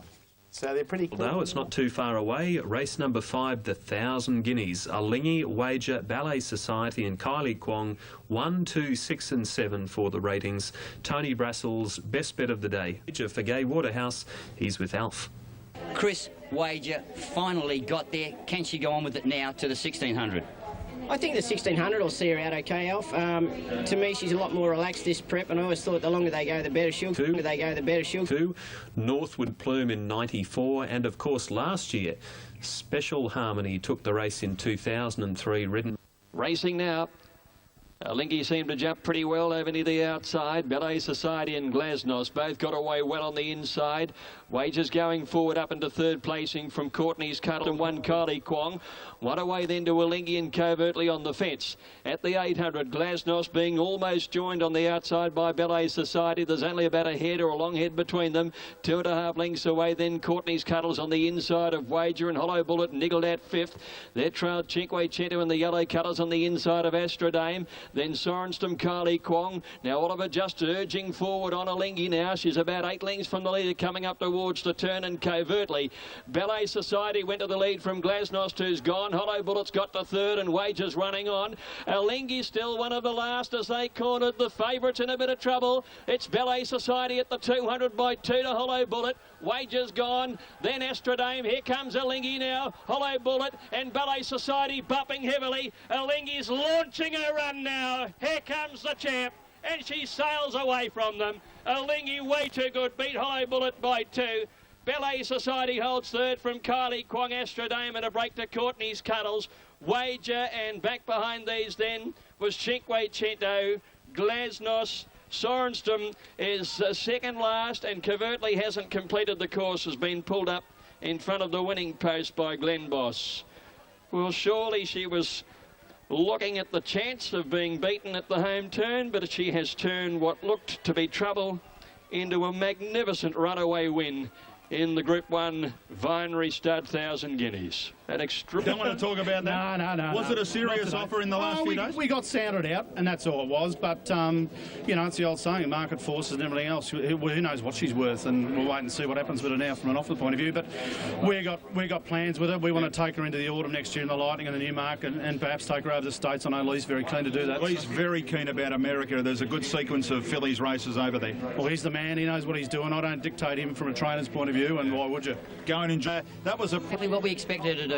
Lee Friedman joins us here on air. Lee, congratulations. How good is she? Well, good enough. You know, she's as good a 3-year-old filly as we had. I always thought that Mahogany was the best 3-year-old we've ever had. Yeah. But she's freakish like him. You know? How did you feel, particularly on the home turn? Elf said everything was comfortable, but there was, you know, a little hiccup inside. Yeah, look, we looked like ending up a bit on the poorer end of things, but it's a funny thing with her, though. You never, even when she's bottled, you'll know she'll get out because of such a huge, massive size and frame that she sort of shoulders away into the open, and away she goes. Yeah.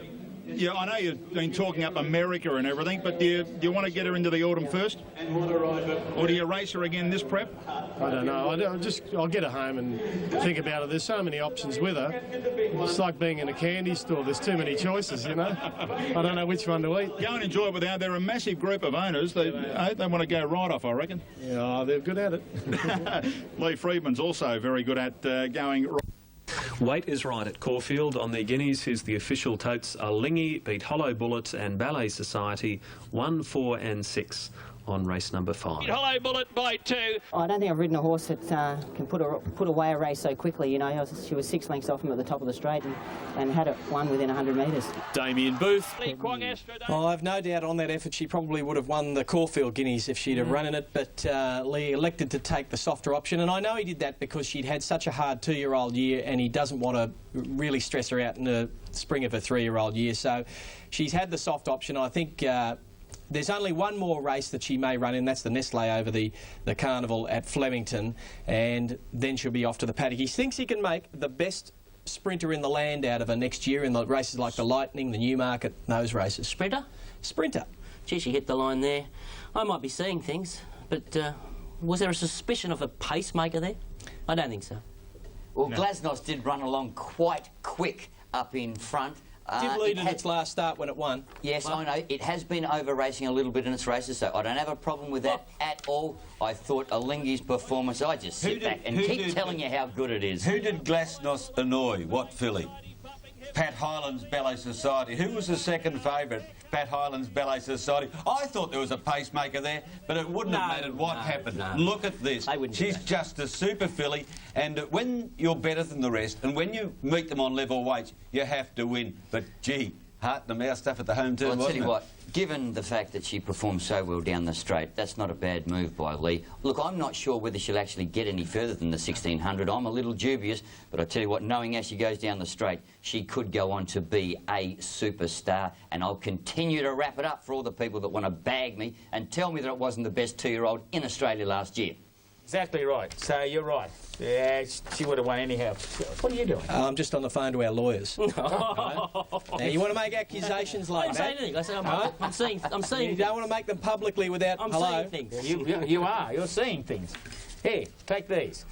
I've seen something that was dropping back 100 yards last that Hey, leader. Richard, do you want to know Pat Hyland's reaction? No. He said, we used to do that too. Now listen. Don't know what you're talking about. Righto, guys. Norman Rob. Don't know what you're talking about. Righto, guys. Norman Robinson Stakes over 2,000 metres. Cedar Manor, Count Ricardo, Lady of the Desert, and then King Durham for the ratings 3, 4, 10 and 5. And we're about 17 minutes away from start time. We've got a huge crowd here at Caulfield. The club are hoping for 50,000 people. Last year they had 46,000, which is a massive roll-up. But certainly Melburnians really do have racing fever at the moment as we head right into the thick end of the Spring Carnival. This time next week we'll... The first to bounce out towards the inside was Lady of the Desert, and Accumulate got away well. Going forward is King Durham and the blue cap on the outside of Ilbark.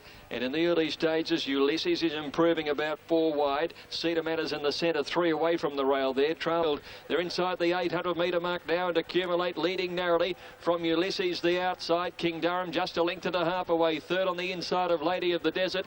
Cedar Manor looked to travel well, only a length away. Ollie's got him poised to let go with his run at the 600. He's creeping a touch closer now. They're followed by FedEx, Count Ricardo, and then came Ilbark and Calorific, and Maximisation tailed off. They come around the turn now, and Cedar Manor's raced up with Lady of the Desert. They go to the lead together, sweeping around there outside now. Count Ricardo is coming with a run. King Durham stays near the inside, into the straight. Cedar Manor is the leader. Down the outside is Count Ricardo, closing at every bound. King Durham battles away strongly. Lady of the Desert dropped off, 150 to go. Cedar Manor still has something in the tank. He leads by 2 lengths now to Count Ricardo, and then King Durham, but it's Cedar Manor, too good.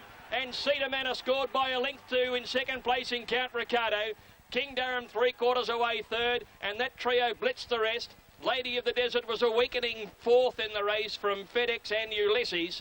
And then came Calorific, Accumulate. Of race 4 there, and good win to Cedar Manor, Damien Oliver, 241.20 over Count. You're going to have a very strong hand in the Derby now? Well, you'd think so. I mean, you know, 2,500, he might touch up my Zavabil, but it's a good position to be in. Cedar Manor there was an outstanding effort. He was the only one in that race that really impressed me from a Derby point of view. I really can't see anything that finished behind him being able to beat him in the Derby. And he's the second stringer to Savabeel in the Rogerson stable. Savabeel, of course, with the blinkers on, winning the Spring Champion Stakes, and Cedar Manor running home a good solid third to him before coming out here and just destroying them. Boys, he was the only true star in the race, or so it appeared. Richard, his form coming to Melbourne was absolutely outstanding. He was far superior to those horses. He was a genuine even money chance before they jumped, and he won quite nicely. The second horse, Count Ricardo. Look, I thought he battled away pretty well. It may improve a little bit at Stand by to ride this 3-year-old Cedar Manor. Cedar Manor's chances in the Derby will be better if it's a wet track. That's his go. Graham Rogerson saying this morning that that Savabeel is a superstar. He said he is potentially the best horse he's ever trained. It's a massive statement for a man who has a massive quantity of horses. But this one's pretty good too, Cedar Manor. He cost only $30,000, and he's beating an $800 buy here in Count Ricardo. Out of last Saturday's meeting to there, he'll want to be riding it too. I'm here to tell you, Savabeel is not a superstar. Right? That's what I'm here to tell you. But I still think he's a good Derby chance, and he can win a Derby and other Group 1s. But superstar's another level. I wouldn't be getting too carried away there. Look, they were second raters. I'm surprised they bet such good odds. A horse that's coming out of Group 1 company. He's never run a place on a dry track. His best chance is a wet Derby. For Caulfield Cup Day, the next race is the Blue Heelers Coonji Handicap over 2,000 metres. Under the Bridge is the top rater. From Praetorius, Diamond J, 17 minutes away from post time. This is a very open affair. I noticed that Praetorius has come up on the tote. Star of Gretchen, $8.20. A little bit shorter than that here at Caulfield. So all in all, it's a difficult race. There's plenty of chances in a $100,000 race. Frightening one this race last year. We'll go with it. Ahead of number 2, the stablemate, Diamond Jake. Looks well, even though it's... And Dane Beltar from a middle position, one of the first out under the bridge, and also Diamond Jake wide out began well. Pretoria's up there with Dancing Daggers. Star of Gretchen jumped well. She's easing back about midfield in the white colours on the inside. Settling fully into stride now. Kingside went back. He's second last. It's a Strange Conflict and Dancing Daggers up wide. One to reclaim. Dane Beltar pushing up on the inside. Star of Gretchen being followed by Sir Beale out very wide on the course. Kingside is one of the last up towards towards the home turn with Kendelay. They're up towards the bend. Evil Master and Nick in front of Mr. O'Hara. Dancing Daggers right behind them. Oh, one broke down, bruise or something. No, it didn't break down, but it's lost the rider as they swing around the turn. Mr. O'Hara leading narrowly from Evil Master. And now Diamond Jake chimes in strongly, the widest runner from Dancing Daggers. Pretoria stayed near the inside, and next under the bridge, it's Diamond Jake, the leader, out wide on the course in front of Dancing Daggers. Pretorius, Star of Gretchen is coming through, and Reclaimers bursting through too. Diamond Jake is being grabbed by Reclaim and Pretorius. Reclaim and Pretorius come to the line. They're wide apart, and Reclaim just wins it from Pretorius, Star of Gretchen. And their trail just behind those horses, Dancing Daggers, Kendelay, Diamond Jake, and then came under the bridge. Trail further back by Mr. In the fifth, the winner was Reclaim, Corey Brown, 10:33.50 over Pretorius and Star of Gretchen. And that was a good effort. The Group 3 Tristark Stakes for mares over 1,400. Solar Antiquities running again today. She was very impressive last Saturday. Skew with Our Egyptian Rain and Sky Cuddle, 14, 5, 1 and 13 for the ratings. As we look at that market, the top mare, Our Egyptian Rain, is the firm favourite there at $2.40. By the way, Reclaim, who won the previous here, the Coonji, Gerald Ryan's plans for that horse are onto the Werribee Cup or the McKinnon, either one of those, and then the Sandown Classic. That's the race that he drew. Gay Waterhouse has got a strong hand in this mare's race. Yeah, Inabound's got some very good form around her, Gay. When you look at the Heck of a Party, Basami Mucho, she's got to be in this race. No, she's a very good mare. Lovely mare. She settled in very well. Well done. Now, and Gazania missed it by 2, Hinting and Rinky Dink out the back, and Solar Antiquity shot out of the gates and led Our Egyptian Rain, Infinite Grace. And there's Lucida charging forward in a hurry now to sit outside the leader. So as they put 200 behind them, Solar Antiquity did it pretty well. Lucida's a length away second. Our Egyptian from the leader. 3 behind her. Then came Gazania, trailed by Mag Sayer, Rinky Dink, and Hinting is back last of all. 600 left to go. Solar Antiquity strung the field out. 3/4 Lucida, 2 lengths Our Egyptian Rain. Infinite Grace 4th on the outside. 2 to Inabound. Country Lodge. Sky Cuddle scrubbed up the rail. Then Joy of Flight. Skew F needing her big burst as they swing around the turn, and they were trailed then by Fly For Me. Solar Antiquity into the straight and travelled pretty well into the lane. Infinite Grace coming after her. Our Egyptian Rain trying to work clear. The gap's closing on her though. She's trying to get through. 100 left to go. Infinite Grace sweeps to the lead. Infinite Grace from Our Egyptian Rain. Skew F down the outside. It's Infinite Grace in front. Our Egyptian Rain drives hard near the inside. They hit the line. This is very, very close. Our Egyptian Rain the inside, or Infinite Grace little between them.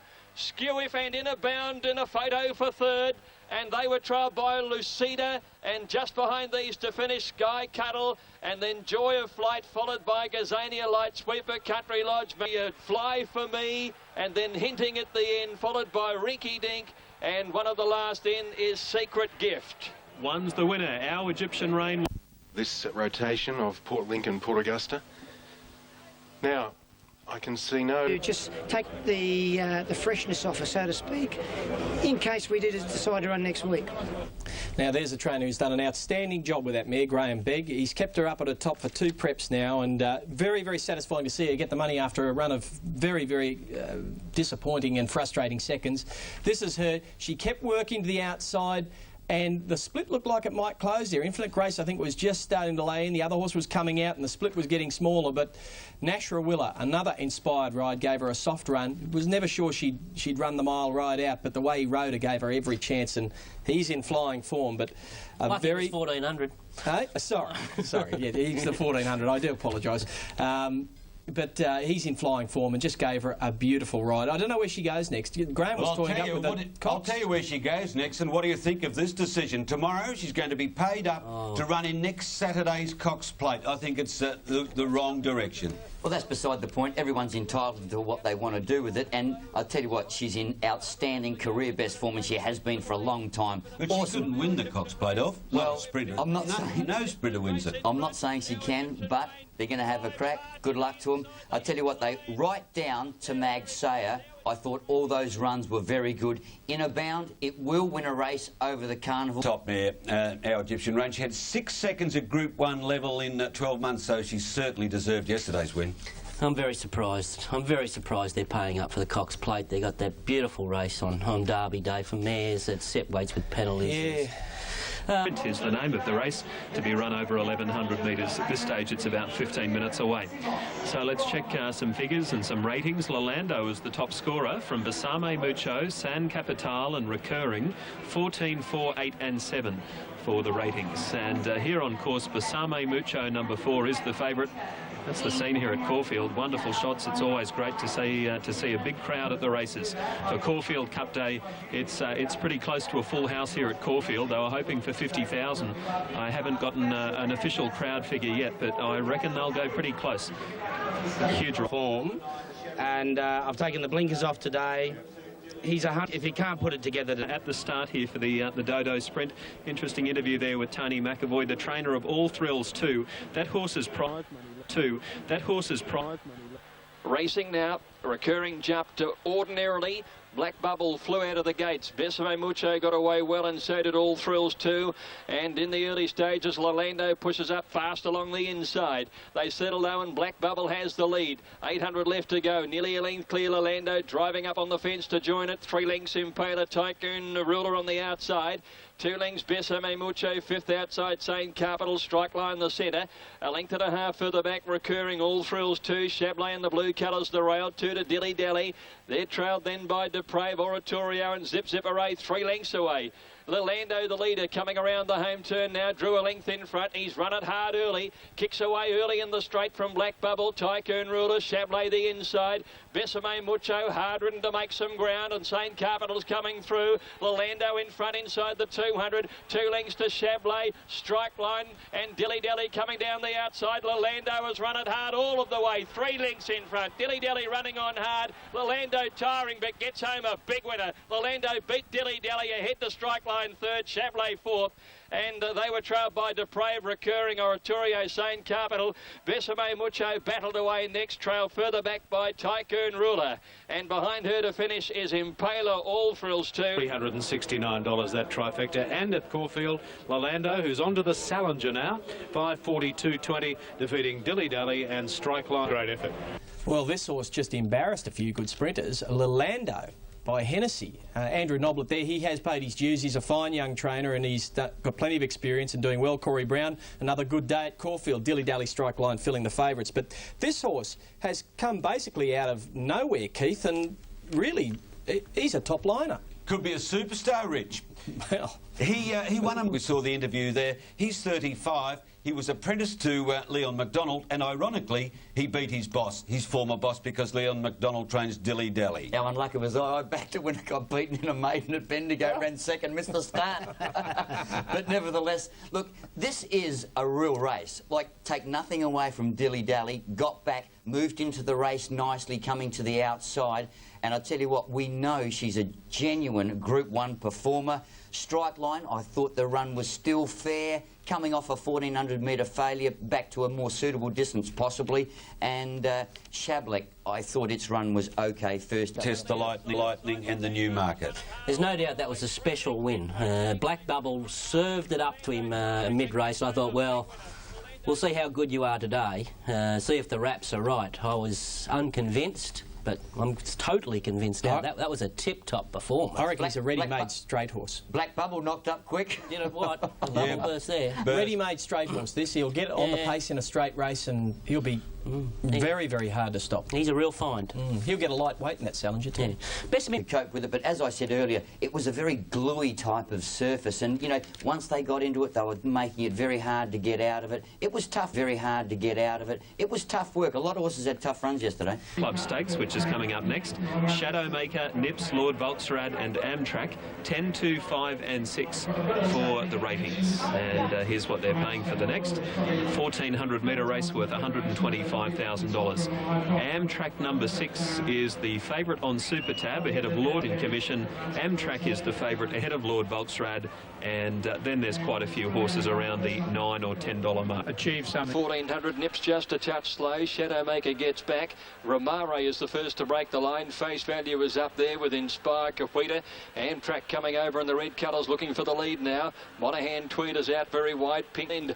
Amtrak the leader nearing the 600, staying off the rail. Face Value 3/4 away with the fence, and then Pink Fit third from Monaghan Tweed. Bushido fifth, Fallings from the leader to the turn, followed by Cahuita, Shadowmaker strung up on the rails, and then Romare Inspire, Lord Volksrad, Regent Street, Nipson, Bojack last inside the 400. Amtrak the leader, Face Value coming through on the inside to tackle him from Pink Fit, Bushido, wider Monaghan Tweed from Shadowmaker, well on the straight, Amtrak in front, he's nearly a length clear from Face Value. Pink Fit the outside, Bushido's done with, Amtrak in front, Pink Fit is starting to lift now, 100 left to go, Amtrak in front, he's a length and a half clear now, Pink Fit died on the run, then Monaghan Tweed, Amtrak is holding on near the line, and Amtrak wins it, Amtrak a length and a half to Pink Fit, a length Monaghan Tweed third, Cahuita fourth, Bojack was an eye-catcher from last, then trailed Nips who made ground, followed further back in the field by his run second last, and last to finish is Lord Volksrad.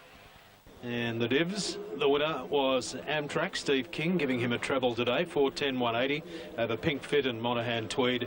Out of the Caulfield Cup, and while Elstrom remains the $3.40 favourite, there's been a bit of money around late today for the Kiwi, Hope Belmuse. Leith Mulligan with this preview. It's going to be a race of relief for trainer Tony Bassel. With Elstrom's favouritism has come things he'd prefer to do without, the media attention and nervous moments. I was probably more nervous about the barrier draw than I am about the whole race. He can take faith in the horse's preparation, which has gone perfectly. His form is spot on, and he drops to 54 kilos tomorrow, which is a super advantage for him. Lindsay Parkwell's David Hayes appears at odds with his trainer Tony McAvoy. While McAvoy is embracing Hugs Dancer, Hayes has eyes for the stable's other chance. Strictly from a pocket confectioner, I've got the biggest slice in him. But Jockey Shane Dye is under pressure. He's still living down his ride on Viander Cross 12 years ago. Yeah, but he buggered it up 11 times, and I'm hoping he'll get it right on the 12th. Among the heavyweights, Mummify has the chance to make history. The horse was jumping hurdles this morning in anticipation, while jockey Danny Nikolic is keen to get his hands on back-to-back cups. The best way I can probably terminalise things, tomorrow I'm riding the Muhammad Ali of the field. The main event coming up next, the Caulfield Cup, is 23 minutes away. Our ratings are with Mummify, Hugs Dancer, Vouvray and Elbstrom, rates 93, 1, 7, 16 and 5. And, of course, Distinction was scratched during the week. His trainer was not happy with his blood. And Pacific Dancer and Dane Beltar are the other scratchings. Now, from the top, Mummify, last year's winner, is there at $7.20. He's a very similar price here on course. Elbstrom, firm favourite here in Victoria at $3.70, a little bit better on the interstates, and then we get down to Confectioner number 13, one of two ponies, other runner. Just while we're looking at number 17 there, Yakama, some new... Do you expect Elstrom to get out? Oh, look, I certainly do. Something we need to emphasise with this early market is that there has been an avalanche of money in the past 2 days pre-post betting for Elstrom, so the market will be very guarded with him as a short price favourite to start with.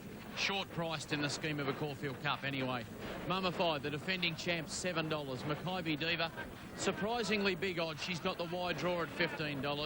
Dalzeo 17. Elstrom at $3.50 at the moment, and that is the best we can get.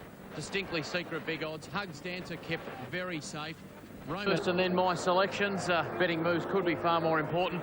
Bruce, this has been a fantastic early go for the Melbourne Cup winner, Mackay Diva. $17 on my board, right into $10. When you consider the amount of money being bet on that race, this race, that is a huge move. Mummify, very solid. Dalzeo Spect as well, $17 into $15. Elstrom getting out. As predicted, he has got out now to about $4 we can get. Hugs Dancer solid. Belmuse also pretty steady. Desert War just getting out fractionally now. Confectioner solid. And we go down to the TAB, but better here at Caulfield. Distinctly secret, Ruffy, Hugs Dancer, Rock Solid, Roman Archer, Ruffy. Belmuse is getting out a couple of points. Desert War is now out a point. Grey Song is around $22. Similar odds here. Zagalia, no action there. Confectioner's out half a point at a similar price to what it's paying on the TAB. Vouvray is out. Winning Bell has also been a drifter, and no action to report with Strasbourg. So there's not really a lot of activity at this stage. Probably Mackay Diva has been the best backed in the last minute or two. OK, Alf, late mail as they and he's peaking at just the right time for a... They're racing. Mummified jumped well. Grey Song slow and went over their heels. Elvis began very fast, Elstrom, and he's gone to the lead in the early part. Away quickly too is Del Zayo out wider, and Desert War not far off them, but it's Elstrom in front. He's going to try and do a Mummify. He's going to lead Del Zayo, and Ain't Seen Nothing is third. Desert War right behind them, and Mummify fifth, leaving the straight. Then Confectioner moving up wide on the course, followed by 1,500 metres, and it's Elstrom in front. He leads by 2 lengths to Del Zayo outside, Ain't Seen Nothing. 3 lengths away then Desert War. Mummify with the good trailers on the outside in 5th placing, 2 to Belmuse. Confectioner on his outside. A length further back in the field then came Winning Bell getting up on the inside, followed by Vouvray and Hugs Dancer. A length and a half to Strasbourg as they go past the 1,200 metre mark, and he's followed Zagalia and Grey Song a little worse in midfield, the rail. 1 to upset them, followed by Roman Arch. Third from last then came Maccabi Diva, Distinctly Secret, and Yakama is last of all. Now Nashville Water at the 1,000 metres has slowed the tempo down, and he rates him beautifully in front. It's Elstrom by almost a length to Del Zayo. Desert War on the inside is closely being attended then by Ain't Seen Nothing. A length and a half then to Mummify. A length further back in the field then came Belmuse, Winning Bell. Confectioner is out quite wide, trailed by Vouvray, and then came Hugs Dancer. Grey Song well back. He's being followed by Strasbourg and Roman Arch. Maccabi Diva upset them. Then Distinctly Secret, Yakama, and Zagalia's 10 lengths away. Elstrom comes around the home turn now by a length to Del Zayo, hard ridden. Running on Winning Bell near the inside, and Hugs Dancer comes with a run. Here comes Maccabi Diva around the outside, and the rest are headed by Belmuse. Elstrom tracking wide into the straight, the leader. Winning Bell cuts the corner. Down the outside comes Maccabi Diva. Grey Song is putting in a run. Elstrom at the 200, the leader from Maccabi Diva. Grey Song, Winning Bell, and Ain't Seen Nothing. It's Elstrom in front. 100 left to go. The danger, Maccabi Diva the outside. Elstrom in front. Maccabi Diva's desperately trying hard. Elstrom hanging on and won the Caulfield Cup. Elstrom by a head to Maccabi Diva. 2 lengths away, Grey Song third. Vouvray ran home for fourth. They're trailed by Winning Bell, Strasbourg, Del Zayo, and then came Hugs Dancer. Further away in the field is Ain't Seen Nothing. Roman Arch, Mummify, Distinctly Secret, Belmuse upset them. Yakama is one of the last. Desert War is second last, and Zagalia has failed to complete the course. Ground. Then further back is Hugs Dancer around the outside for Maccabi Diva. Elstrom is first for home. Nash hasn't moved on the favourite when they turn. He swings out wide by 2 lengths to Ain't Seen Nothing, Winning Bell. Then Del Zayo and Maccabi Diva. The mare down the outside from Grey Song getting through. Elstrom under full flight down at the 250. 2 lengths in front of Grey Song. Maccabi Diva out wide. It's coming with a withering run. She's after Elstrom. Elstrom the leader. Maccabi Diva pegging it back. Elstrom just in front of Maccabi Diva. Yes, Elstrom. Elstrom wins at a half-headed line to Maccabi Diva. Grey Strong is third. Then Vouvray fourth, and further back Winning Bell. They're followed by Strasbourg. To win the Victoria Derby and the Caulfield Cup for 78 years. Elstrom we're talking about. Maccabi Diva coming back from the Melbourne Cup, and Grey Song in his 3rd Caulfield Cup, adding to his 2nd last year with a 3rd. And they cleared out, didn't they? 1st, 2nd and 3rd. This is a very brave, outstanding racehorse. Maccabi Diva, what a mare she is. And oh, it's just amazing, Johnny, I tell you. Over at the 1200, he was so relaxed in front, he was starting to shy. And I thought at that stage, probably going to need something to get for me before I go for him. He's just going to get lost, but I was able to keep him going. You know, everybody said he's had the favours lately when he's won his big races, hadn't he? But there was no favours here today. He had to do it all the way. It's an awesome horse. Absolute champion. And you straightened up behind, you asked him to go, and away he went. No, when I asked him, he quick and dead. Yeah, and what a feeling. No, better feeling. And Group 1 and Tony Vassell.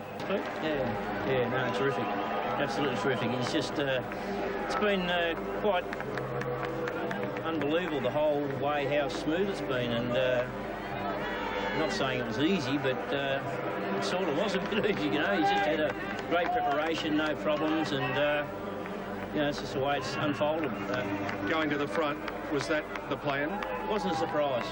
No, it wasn't our premeditated plan, but we knew that that might have happened, and it did, because there was no speed in the race.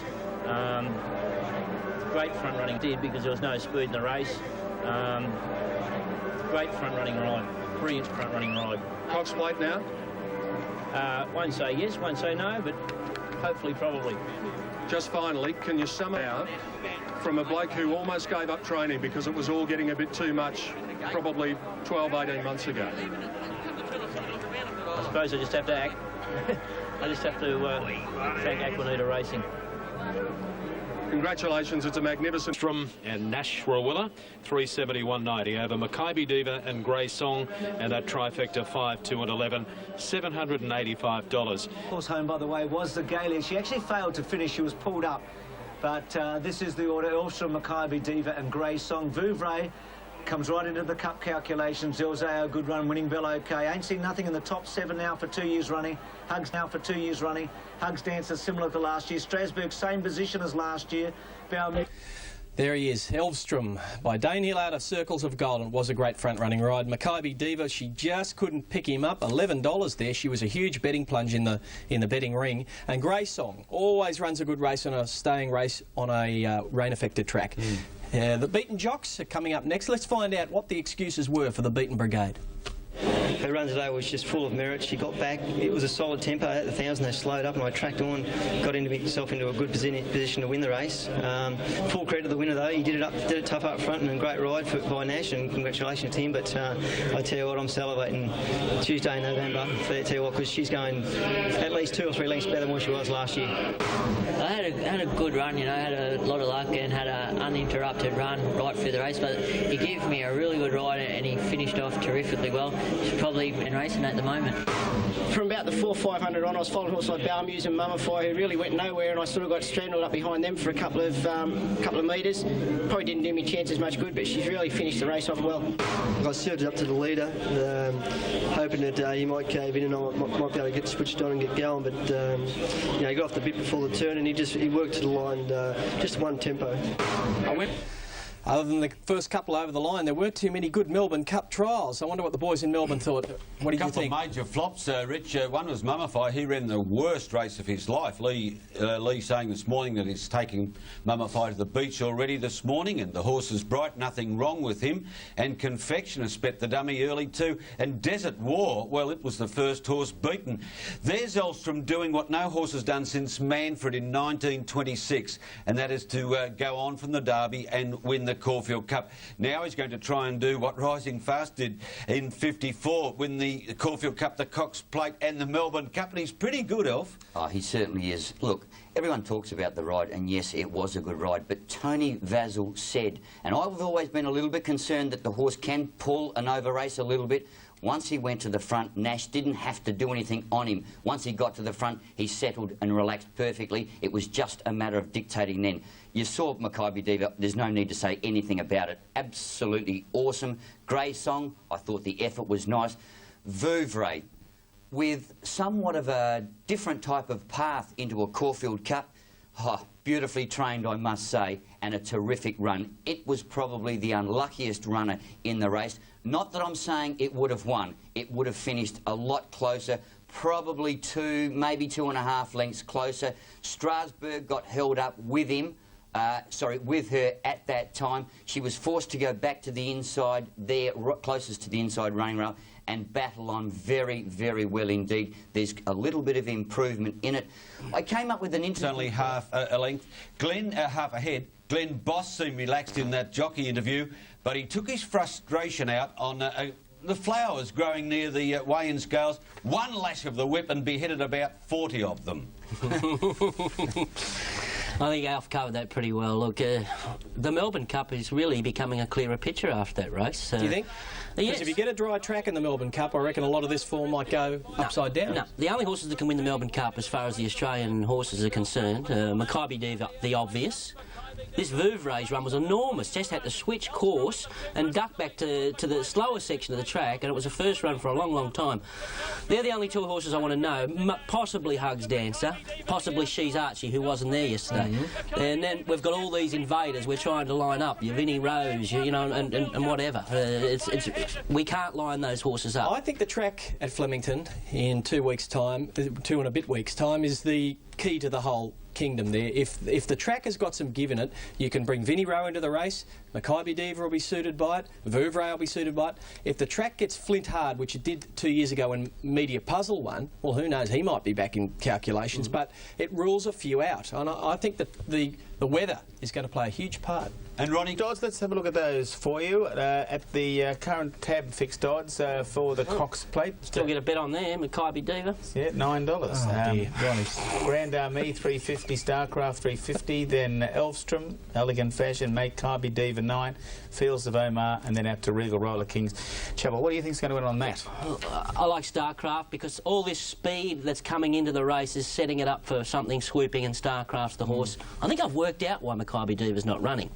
Maybe Glenn Boss has got in Tony Sandick's ear and said, don't run it. Well, that might be right, but you've got to take the attitude, I suppose, with her. Which one is she most likely to win, the Melbourne Cup or the Cox Plate? I'm only stirring you up, Richard. You want your $10 to go round, don't you? She'd run well in it. Now, that decision has been made. Lee confirming this morning that it's straight into the Cup. OK, so there you go. You've heard it here on Retro, so it won't be in the Cox Plate, but they'll... No, that's right. Yep, OK, now... the Melbourne Cup, and there she is, Mackay Diva sharing favouritism with She's Archie at the top, Grey Song $9 with Vouvray, and then Vinnie Rowe, Hugs Dancer, Distinction, Mamel, Media Puzzle, Strasbourg, and of course all this is subject to what happens with the tracks and everything, isn't it? I find that hard to take $4.50, two favourites this far out from the Melbourne Cup. That's on the totes on the day when there's millions in the pool. It's going to be 6 or 7 to 1 the field. Yeah.